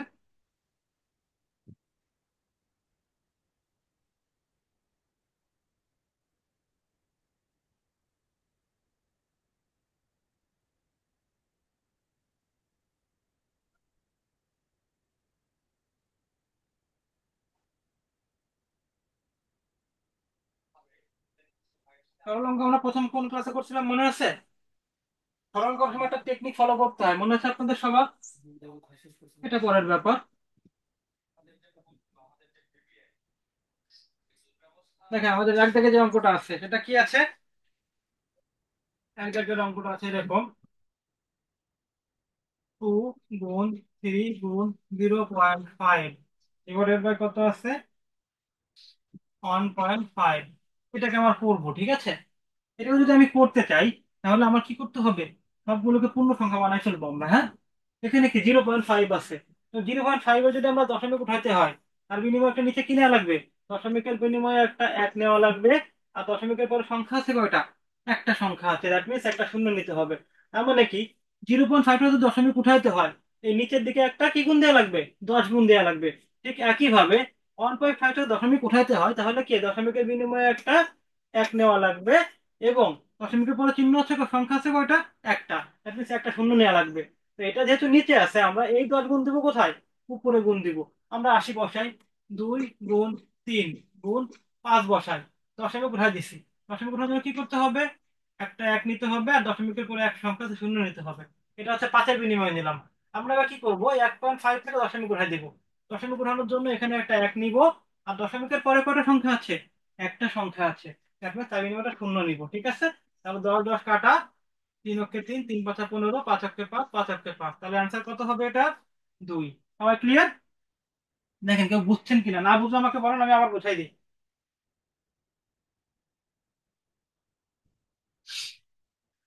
সবাই বুঝছেন এটা? না বুঝলে আমাকে বলবেন, আমি আবার বুঝাই দিব। দুই দাগে কি আছে? এক ব্যক্তির জুলাই মাসের আয়।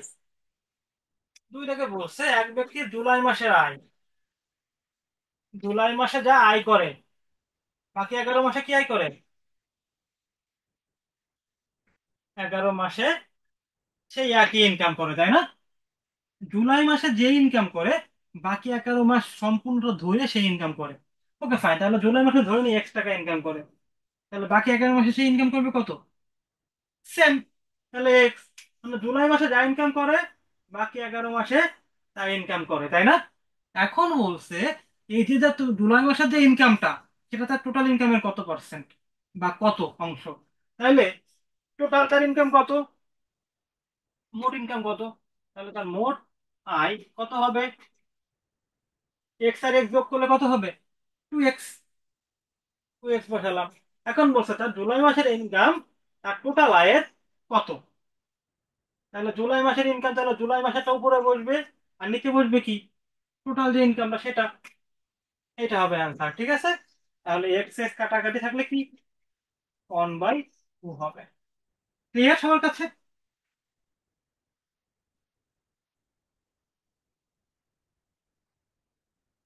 আচ্ছা, তাহলে আমরা চলে যাবো এর পরের অঙ্কটায়। পরের অঙ্কটা কি আছে?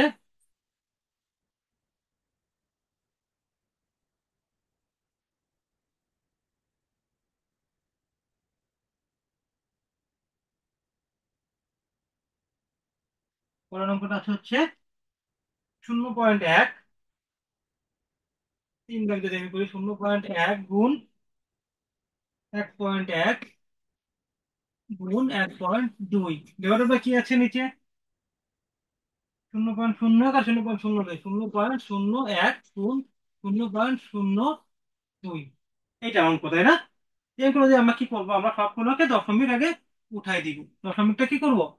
উঠাই দিব। তাহলে দশমিকটা উঠাই দিয়ে আসেন। তার আগে আমরা দশমিকের গুণ শিখি আগে। দশমিকের গুণ কিভাবে করতে হয়?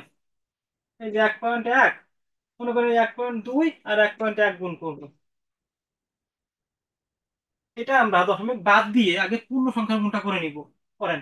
তাহলে 2 1 2 এককে 1, 0 2 1 2 এককে 1, তাহলে কত হবে? 2 3 1, এরকম না? এখন দেখবো আমরা এই দুইটা সংখ্যা মিলে টোটাল কয়টা ঘর পর দশমিক ছিল। এখানে দশমিকের পরে কয় ঘর ছিল? এক ঘর। এখানে দশমিক পরে কয় ঘর ছিল?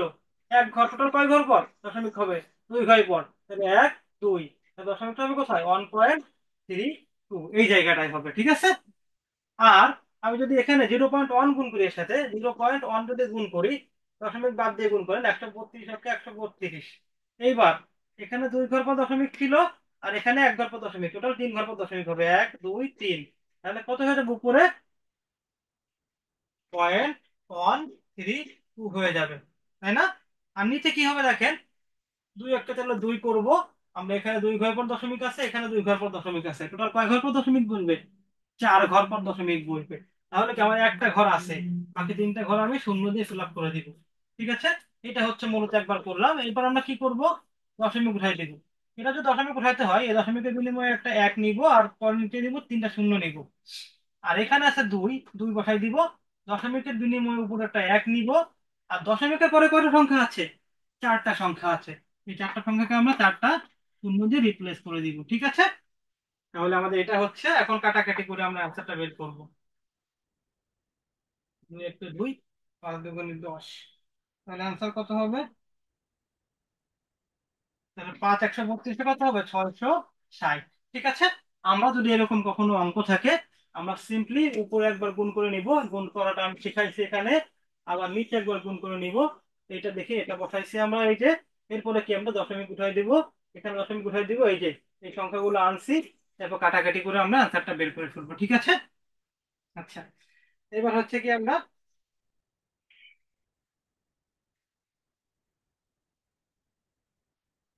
3 দাগ, 4 দাগ আশা করি পারবেন। যেভাবে শিখাইছি সেভাবে করবো। খালি দশমিকটা উঠাই দিবেন, নিচে শূন্য বসাবেন। 5 দাগেরটা দেখেন একটু করি আমরা। এই 5 দাগের অঙ্কটা যদি আমরা করি, সরল অঙ্কে প্রথমে কিসের কাজ করতে হয়? প্রথমে হচ্ছে ব্র্যাকেটের কাজ করতে হয়। ব্র্যাকেটের মধ্যে আবার তিন ধরনের ব্র্যাকেট আছে, first bracket, second bracket, third bracket. আমরা তিনটা ব্র্যাকেটের কাজ করব। তাহলে আমরা প্রথমে ফার্স্ট ব্র্যাকেটের কাজটা করে নিয়ে আসেন, এই ব্র্যাকেটের। বাকি সব বসাই দিব, এ মাইনাস এ মাইনাস এ। মাইনাসে প্লাস মাইনাস এ, মাইনাসে মাইনাসে +1, এরকম আসে, ঠিক আছে না? এবার যদি আমরা এখানে করি, তাহলে কি আসবে? থার্ড ব্র্যাকেট উঠা দিব, এ মাইনাস এ প্লাস এ, এই মাইনাসে, এই মাইনাসে প্লাস এ, এই মাইনাসে, এই প্লাসে, প্লাসে মাইনাসে -1, তাই না? এইভাবে হবে। তাহলে দেখেন, এই কাটাকাটি, তাহলে কি থাকবে? এ আর এ যোগ করলে 2a মাইনাস ওই 1 বসে যাবে। তাহলে অ্যান্সার কোনটা হবে আমাদের? অ্যান্সার হচ্ছে তাহলে এই যে ঘ দাগ, ঠিক আছে। ও, এখানে তো কোনো অপশন দেওয়া নাই। তাহলে অ্যান্সার হচ্ছে কি আপনার 2a - 1। ক্লিয়ার? আচ্ছা, আমরা এটা শিখলাম। আশা করি পরেরটা পারবেন। পরেরটা শুধু ব্র্যাকেটে উঠাই উঠাই দিয়ে এই গুণের কাজটা আগে করবেন। তারপর হচ্ছে আমরা কি করব? আমি যদি এখানে দেখাই দিই একবারে, দেখেন। মাইনাস হল আগে আমরা গুণের কাজ করবো, পরে যোগের কাজ করব। আগে গুণের কাজ, পরে যোগের কাজ, আগে গুণের কাজ করে ফেলি। এখানে একটা গুণের কাজ আছে, এখানে একটা গুণের কাজ আছে, তাহলে কি? মাইনাসে মাইনাসে +1, মাইনাস প্লাসে -1। তাহলে -1 যোগ বসবে, আর মাইনাসে মাইনাসে কি +1, তাহলে কত হবে? -1 + 1 করলে কত হয়? 0 হয়। একেবারে সহজ অঙ্ক দিচ্ছে একটা। তারপরে দেখেন, যত সংখ্যাই গুণ করেন না কেন, এর সাথে একটা জিরো গুণ অবস্থায় আছে, দেখছেন? আর জিরোর সাথে যে কোনো সংখ্যা গুণ করলে কি হয়ে যাবে? জিরো হয়ে যাবে। এই জিরো বাদে বাকিগুলো গুণ করে যদি 1 কোটিও হয়, যখন ওটা আমরা জিরোর সাথে গুণ দিব, তখন কত হয়ে যাবে? এই জিরোর জন্য আমার অ্যান্সার হয়ে গেছে এই যে 0, ঠিক আছে। পরের গুণটা পারবেন। আমরা এই 9 দাগেরটা একটু করি, আসেন।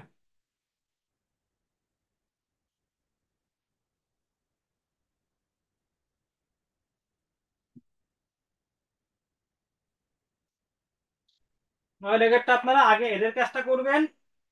আগে এর কাজ করতে হয়, এরপর হচ্ছে গুণ ভাগের কাজ করতে হয়। এই সূত্রটা কি আপনাদের মনে আছে? ওই সূত্রটা যে কিভাবে করতে হয় আমি এটা শিখাই দিই জাস্ট। সরল অঙ্কের সময় আমরা কি করতাম? একটা নিয়ম ফলো করতাম, তাই না? একটা নিয়মের নাম ছিল, যে কোনটা আগে আগে পরে করতে হয়, একটা নিয়ম ছিল। সেটা হচ্ছে কি, সংক্ষেপ ছিল এরকম: BO BM, এরকম ছিল না? এই বিতে কি ছিল? ব্র্যাকেট। আগে করবো আমরা ব্র্যাকেটের কাজ। এই ওতে কি ছিল? অফ। অফ মানে কি? এর কাজ। তারপর প্রথম ব্র্যাকেটের কাজ করতে হয়, পরে কাজ করতে হয় কিসের? এর। ডিতে কি? ডিভিশন। ডিভাইডেড বা ভাগ করবেন। এটা হচ্ছে গুণ করবেন, মাল্টিপ্লাই। এটা হচ্ছে কি? অ্যাড মানে যোগ। এটা হচ্ছে বিয়োগ। যখন আমরা সরল করবো তখন এই সূত্রটা মনে রাখবো। বিওডি এম এস, বিতে হচ্ছে ব্র্যাকেট, ওতে হচ্ছে অফ বা এর, ডিতে হচ্ছে কি? ডিভাইডেড বা ভাগ, এম এ হচ্ছে মাল্টিপ্লাই বা গুণ, এতে হচ্ছে অ্যাডিশন বা যোগ, আর এস এ হচ্ছে কি? সাবট্রাক্ট বা বিয়োগ। মনে থাকবে। এই নিয়মটা ফলো করে অঙ্কটা করে ফেলবেন, ইনশাল্লাহ পারবেন। সমস্যা নেই, আমাদের অনেকগুলো অঙ্ক বাকি আছে, আমাদের ক্লাস প্রায় শেষ। আমরা একটু তাড়াতাড়ি করার চেষ্টা করি।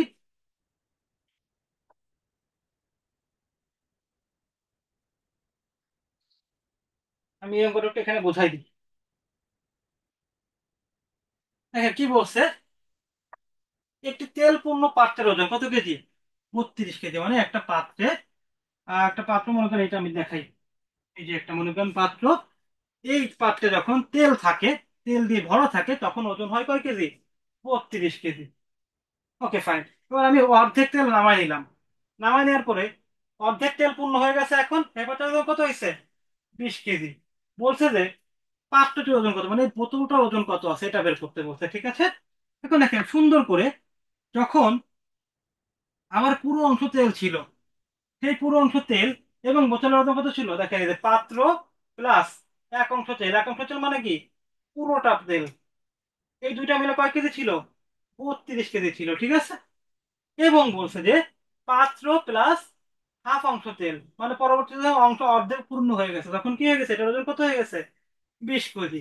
আমরা এই দুটোকে যদি যোগ বিয়োগ করি, যদি শুধুমাত্র বিয়োগ করে দিই, এখানে একটা বিয়োগ চিহ্ন, এখানে বিয়োগ চিহ্ন, এখানে বিয়োগ চিহ্ন, তাহলে কি হবে? পাত্র পাত্র কেটে যাবে। এখানে কি থাকবে? এক অংশ তেল থেকে হাফ অংশ তেল বাদ দিলে কি হাফ অংশ তেলের ওজন কত কেজি? বিয়োগ দিলে 12 কেজি হয়। তাহলে হাফ অংশ তেলের ওজন যদি 12 কেজি হয়, তাহলে পুরো অংশ তেলের কেজি কত হবে? 24 কেজি। কিন্তু আমার চাইছে কিসের ওজন? পাত্রটির ওজন। তাহলে আমরা যদি পুরো অংশের যে তেলটা ধরে, এই তেলের ওজন যদি 24 কেজি হয়, আর এই তেলটা যখন ভর্তি থাকে তখন এটার ওজন থাকে কত? 32 কেজি। এই 32 কেজির মধ্যে তেলের ওজন কতটুকু? তেলের ওজন হচ্ছে 24 কেজি। তাহলে বাকি 8 কেজি হচ্ছে আমার কিসের ওজন? পাত্রটির ওজন। ক্লিয়ার সবার কাছে? ওকে। এই অঙ্কটা একটু দেখবেন, এই অঙ্কটা একটু ইম্পর্টেন্ট, একটু কঠিন আছে, এর মধ্যে একটু কঠিন এটাই।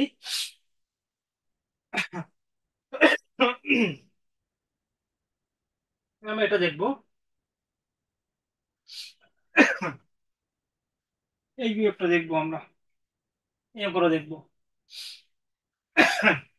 কি বলছে দেখেন। একটি বাঁশের 1/4 অংশ মানে কি? 4 ভাগের 1 ভাগ আছে কোথায়? কাদায় আছে। মানে মনে করেন যে একটা নদীতে তো গেছেন, পুকুর আছে আমাদের, নদী আছে আমাদের, আমরা দেখছি আগে পরে। তো কি আছে, পুকুরের মধ্যে একটা বাঁশ মানে পুঁতছে। সেই বাঁশের মনে করেন উপরে তো পানি থাকে, একেবারে উপরে তো আমাদের স্থলভাগ। পুকুরের মধ্যে আপনি যদি চিন্তা করেন কি থাকবে? পানি থাকবে। তার নিচে কি থাকবে? আবার নরম মাটি থাকবে বা কাটা থাকবে, কাদা থাকবে। এই কাদার মধ্যে একটা বাঁশের 1/4 অংশ আছে। আচ্ছা, এবার পানিতে আছে কত? 3/5 অংশ। পানিতে আছে কতটুকু? 3/5 অংশ আছে। এখন বলছে যে অবশিষ্ট 3 মিটার। অবশিষ্ট কয় মিটার? অবশিষ্ট বলছে 3 মিটার। এখন দেখেন, সম্পূর্ণ বাস সমান সমান কতটুকু বলেন তো? সম্পূর্ণ বাস সমান সমান 1 অংশ, আমরা ধরে নিই। ওকে। তাহলে কাদায় ও পানি, কাদায় ও পানিতে আছে, কাদায় যোগ পানিতে কতটুকু আছে? একটা আছে 1/4 যোগ 3/5। যদি আমরা লসাগু করি, 20 লসাগু, 5 × 5, 3 × 12, সমান সমান কত অংশ তাহলে? আপনার 17 ভাগের, 17/20 অংশ আছে কোথায়? কাদায় এবং পানিতে। এটা বের করলাম, তাই না? তাইলে যদি 20 ভাগের 17 ভাগ যদি আপনার কোথায় থাকে? কাদা এবং পানিতে থাকে, তাহলে উপরে কতটুকু আছে? এই অবশিষ্ট অংশটুকু আছে না? তাহলে অবশিষ্ট অংশটুকুর ওটুকু কত? এটা বের করতে হবে। তাহলে আমার সম্পূর্ণ বাস ছিল কত? এখান থেকে আমি বের করি। অতএব এখানে দেখি আমরা একটু, আমি ওইখানে করাই দিই দেখি। অতএব পানির উপরে আছে সমান সমান, সম্পূর্ণ বাস ছিল কতটুকু? এক, এক অংশ, মাইনাস আমার এটা 17 ভাগের 20 ভাগ ছিল কোথায়? নিচে। তাহলে রসগো করলে 20, 20 - 17, 3/20, এটা না? এই অংশটা কোথায় আছে? পানির উপরে। এবং আমার প্রশ্নে বলে দিচ্ছে পানির উপরে যেটুকু আছে সেটুকু দৈর্ঘ্য কত? 3 মিটার। দ্যাট মিনস আমার এইটুকু দৈর্ঘ্য হচ্ছে 3 মিটার। তাহলে আমরা লিখবো প্রশ্ন মতে 3/20 অংশের দৈর্ঘ্য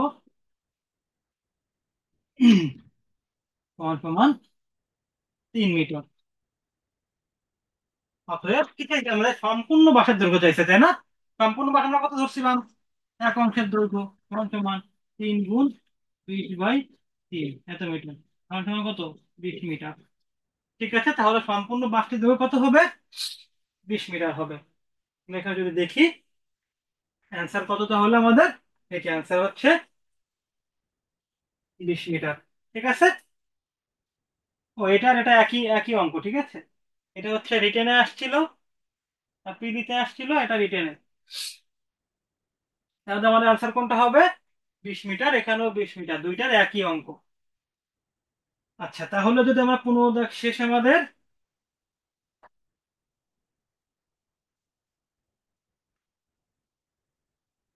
এখন আমরা যদি দেখি এখানে আর কিছু অঙ্ক আছে, দশমিকের অঙ্ক। এ দেখেন আমরা যেটা বলেছিলাম, যে কি বলছিলাম, যে এরকম যখন গুণ করবেন আপনারা, তখন কি করবেন? এই পূর্ণ সংখ্যাগুলো গুণ করে নেবেন। 4 আর 2 আর 8, এটা গুণ করবেন, কত হয় দেখেন তো? 4 × 2 = 8। আর 4 × 8 কত হবে? 4 × 2 = 8, 8 × 8 কত? 64 হবে। আমরা পূর্ণ সংখ্যা যোগ করে দেখলাম, গুণ করে দেখলাম, 64 হয়। এখন কথা হচ্ছে এখানে কয়টা ঘর পর দশমিক আছে? দেখেন এখানে 2 ঘর, এখানে 2 ঘর, 4 ঘর, এখানে 1 ঘর, 5 ঘর। টোটাল 5টা ঘর পর দশমিক বসাইতে হবে। আপনার এখানে একটা দশমিক বসাইতে হবে। এখানে দশমিকের পরে টোটাল কয়টা ঘর থাকবে দেখলাম? 2 আর 2 4, আর 1 5টা। তাহলে আমার দুইটা সংখ্যা আছে, আমার বাকি তিনটা কি না লাগবে? শূন্য না লাগবে। তাহলে অ্যান্সার কোনটা হবে? এটা হবে অ্যান্সার। ঠিক আছে, বাকিগুলো আশা করি পারবেন।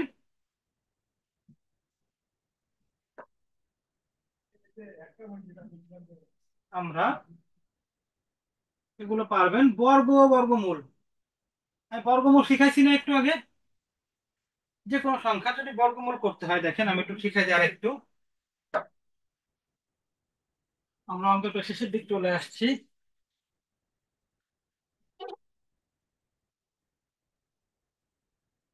দেখেন বর্গমূল নির্ণয়, বর্গমূল নির্ণয় এটা কিভাবে করব? মনে করেন যে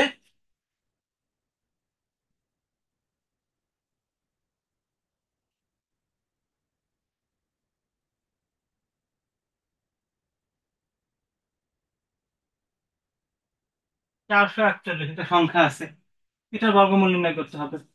বললো যে এত এর বর্গমূল নির্ণয় করুন। ওকে, 441-এর বর্গমূল যদি আমি লিখি তাহলে কি এটা এইভাবে আসবে না? 441।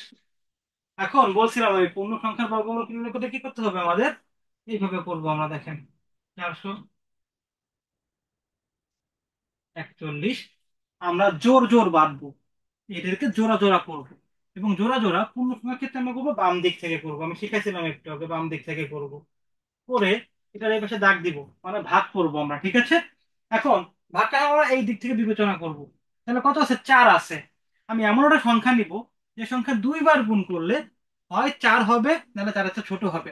4-এর সমান অথবা ছোট হতে হবে। তাহলে এরকম কোন সংখ্যা আছে? 2 আছে। একক ক্ষেত্রে 1 হয়, 2 × 2 = 4 হয়, 3 × 3 কত হয়ে যাবে? 9 হয়ে যাবে। তাহলে 3 নিতে পারবো না, 2 নিতে পারবো। 2 × 2 = 4। এবার কেটে আনবো কত? 41 কেটে আনবো। এবং আমি এই পাশে দাগ দিয়ে এখানে যে ভাগফলটা আছে, কত আছে এটা? 2 আছে, এই 2 এর ডাবল নিব, কত সেটা? 4। এইবার এখানে এমন একটা সংখ্যা বসাবো যেটা আমি এখানেও বসাবো, এবং এই সংখ্যা দিয়ে এই সংখ্যা টোটালটা সংখ্যাটা গুণ দিব, এটা হবে অথবা এটা ছোট হবে। এরকম কোন সংখ্যা আছে? যদি আমি 1 বসাই, 41, এখানেও এক বসাইতে হবে। তাহলে 41 হবে কত হবে? 41 হবে। বিয়োগ করলে কত থাকবে? 0 থাকবে। ঠিক আছে। বর্গমূল কিভাবে করতে হয়, এবং যদি দশমিকের ক্ষেত্রে বর্গমূল আসে, একটু আগে আমরা দেখছিলাম 0.09, যদি এটা বর্গমূল করতে হয়, আমরা কি জানি? দশমিকের আগে করতে হয় বাম পাশ থেকে জোর, এদিক থেকে এদিকে। আর দশমিকের পরে করতে হবে কোন দিক থেকে জোর? ডান দিক থেকে জোর করতে হবে। ঠিক আছে, এদিক থেকে এদিকে। একইভাবে আমরা করব, জিরোর মধ্যে তো কোনো সংখ্যা যায় না, সেজন্য ওটা জিরো নিয়ে নিব। এই যে দশমিকের পরের সংখ্যা আমরা চলে আসছে, জন্য দশমিকটা এখানে বসাই দিব। তাহলে কত আছে? 9 আছে। 0 আর 9 মিলে কত হয়? 9 হয়। তাহলে এমন একটা সংখ্যা নিব যেটা দুইবার গুণ করলে হয় 9 হবে, হয় 9-এর চেয়ে ছোট হবে। তাহলে কত হবে? এটা হচ্ছে কত হবে আপনার? 3। 3 3 কত হয়? 9 হয়। কাটাকাটি করলে 0 হয়। তাহলে অ্যান্সার কোনটা? এটা। ক্লিয়ার? বর্গমূল নির্ণয় কি হচ্ছে, যদি পূর্ণ সংখ্যার বর্গমূল নির্ণয় করতে বলে, তাহলে আমরা জোড়া করব হচ্ছে এই যে বাম দিক থেকে, সরি ডান দিক থেকে বামে যাব। আর যদি বলো যে দশমিক যুক্ত সংখ্যার ক্ষেত্রে, তাহলে দশমিকের পরে আমরা এই বাম দিক থেকে জোড়া করতে করতে যাব ডান দিকে। ক্লিয়ার? আচ্ছা, এবার আমরা করব হচ্ছে এই যে বর্গমূল নির্ণয় একটা টপিক আছে এখানে, বর্গমূল নির্ণয় এখানে সুন্দর করে লেখা আছে, আপনারা দেখেন। এই যে বর্গমূল নির্ণয়, এখান থেকে পারবেন আশা করি। এটা কি বলছে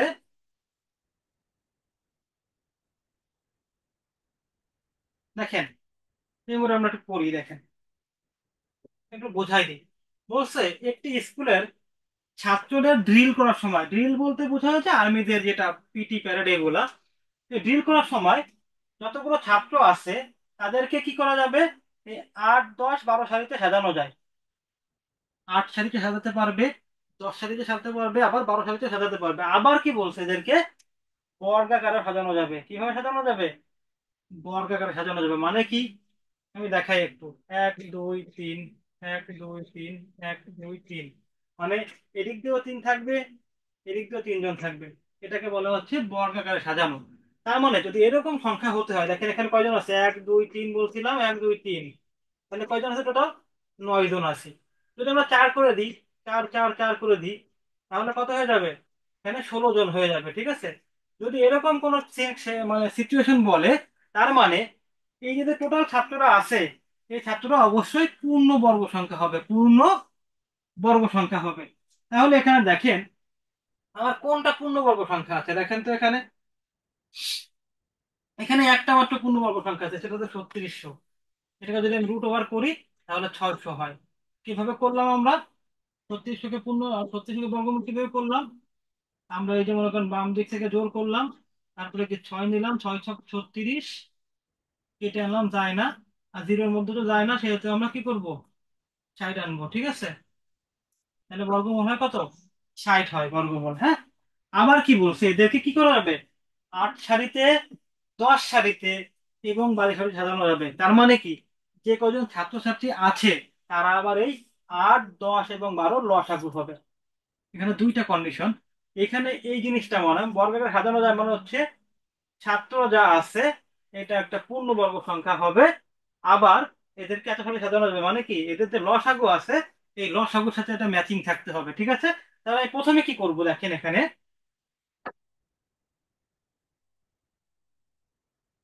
প্রথমে হচ্ছে আমরা 8 10 12 লসাগু বের করে আসা।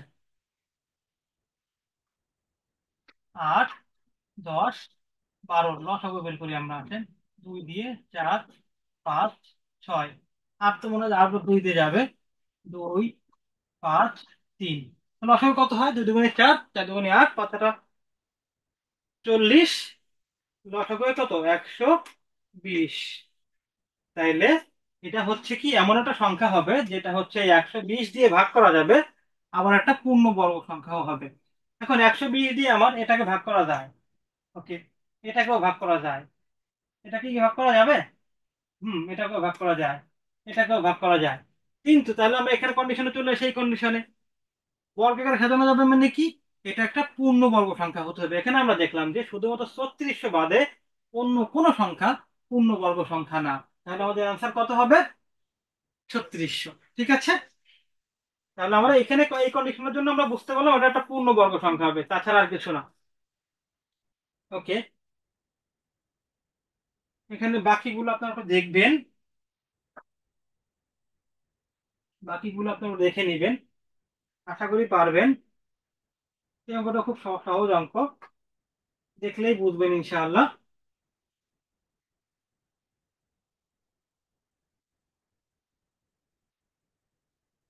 আমরা আর একটা দেখি, এখানে এই যে দেখবো পূর্ণবর্গ সংখ্যা তো আমরা পারছি, আমরা ক্রমিক বর্গ সংখ্যার অন্তর, ক্রমিক সংখ্যার বর্গের অন্তর দেখবো।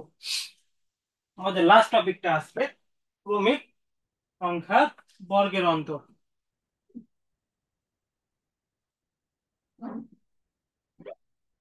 যদি বলে যে ক্রমিক সংখ্যার বর্গের অন্তর, এই অন্তর মানে কি? বিয়োগফল। অন্তর মানে হচ্ছে আমার বিয়োগফল।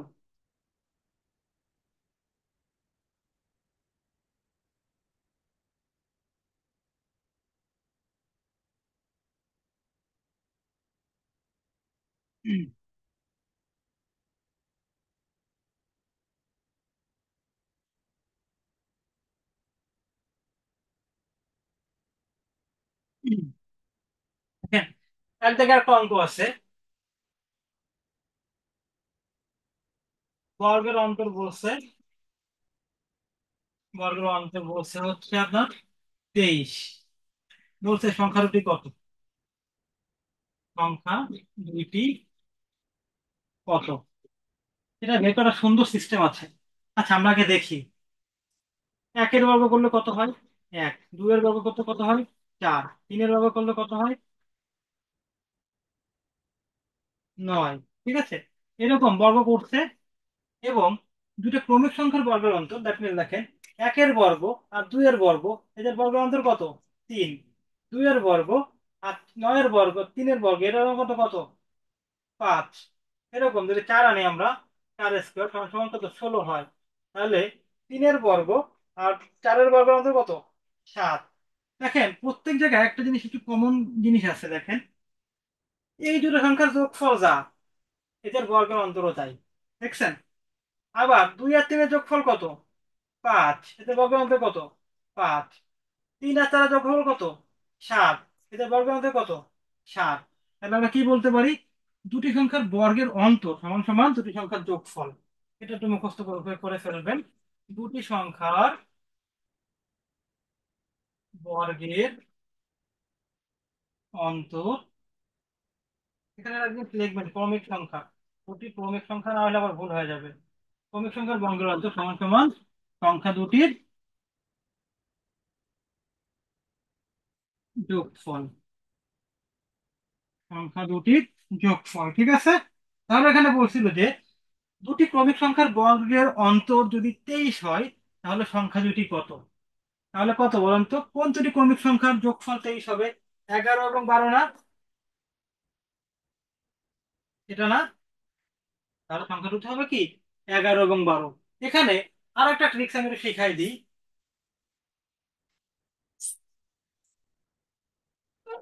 বর্গের অন্তর দিচ্ছে 23, তাই না?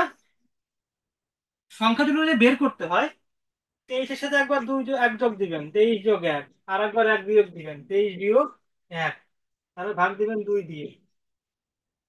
দেখেন একটু ভাগ দিয়ে, তাহলে কত হবে? 23 আর এক 24, ভাগ কত হয়? 2 দিলে কত হয়? 12 হয়।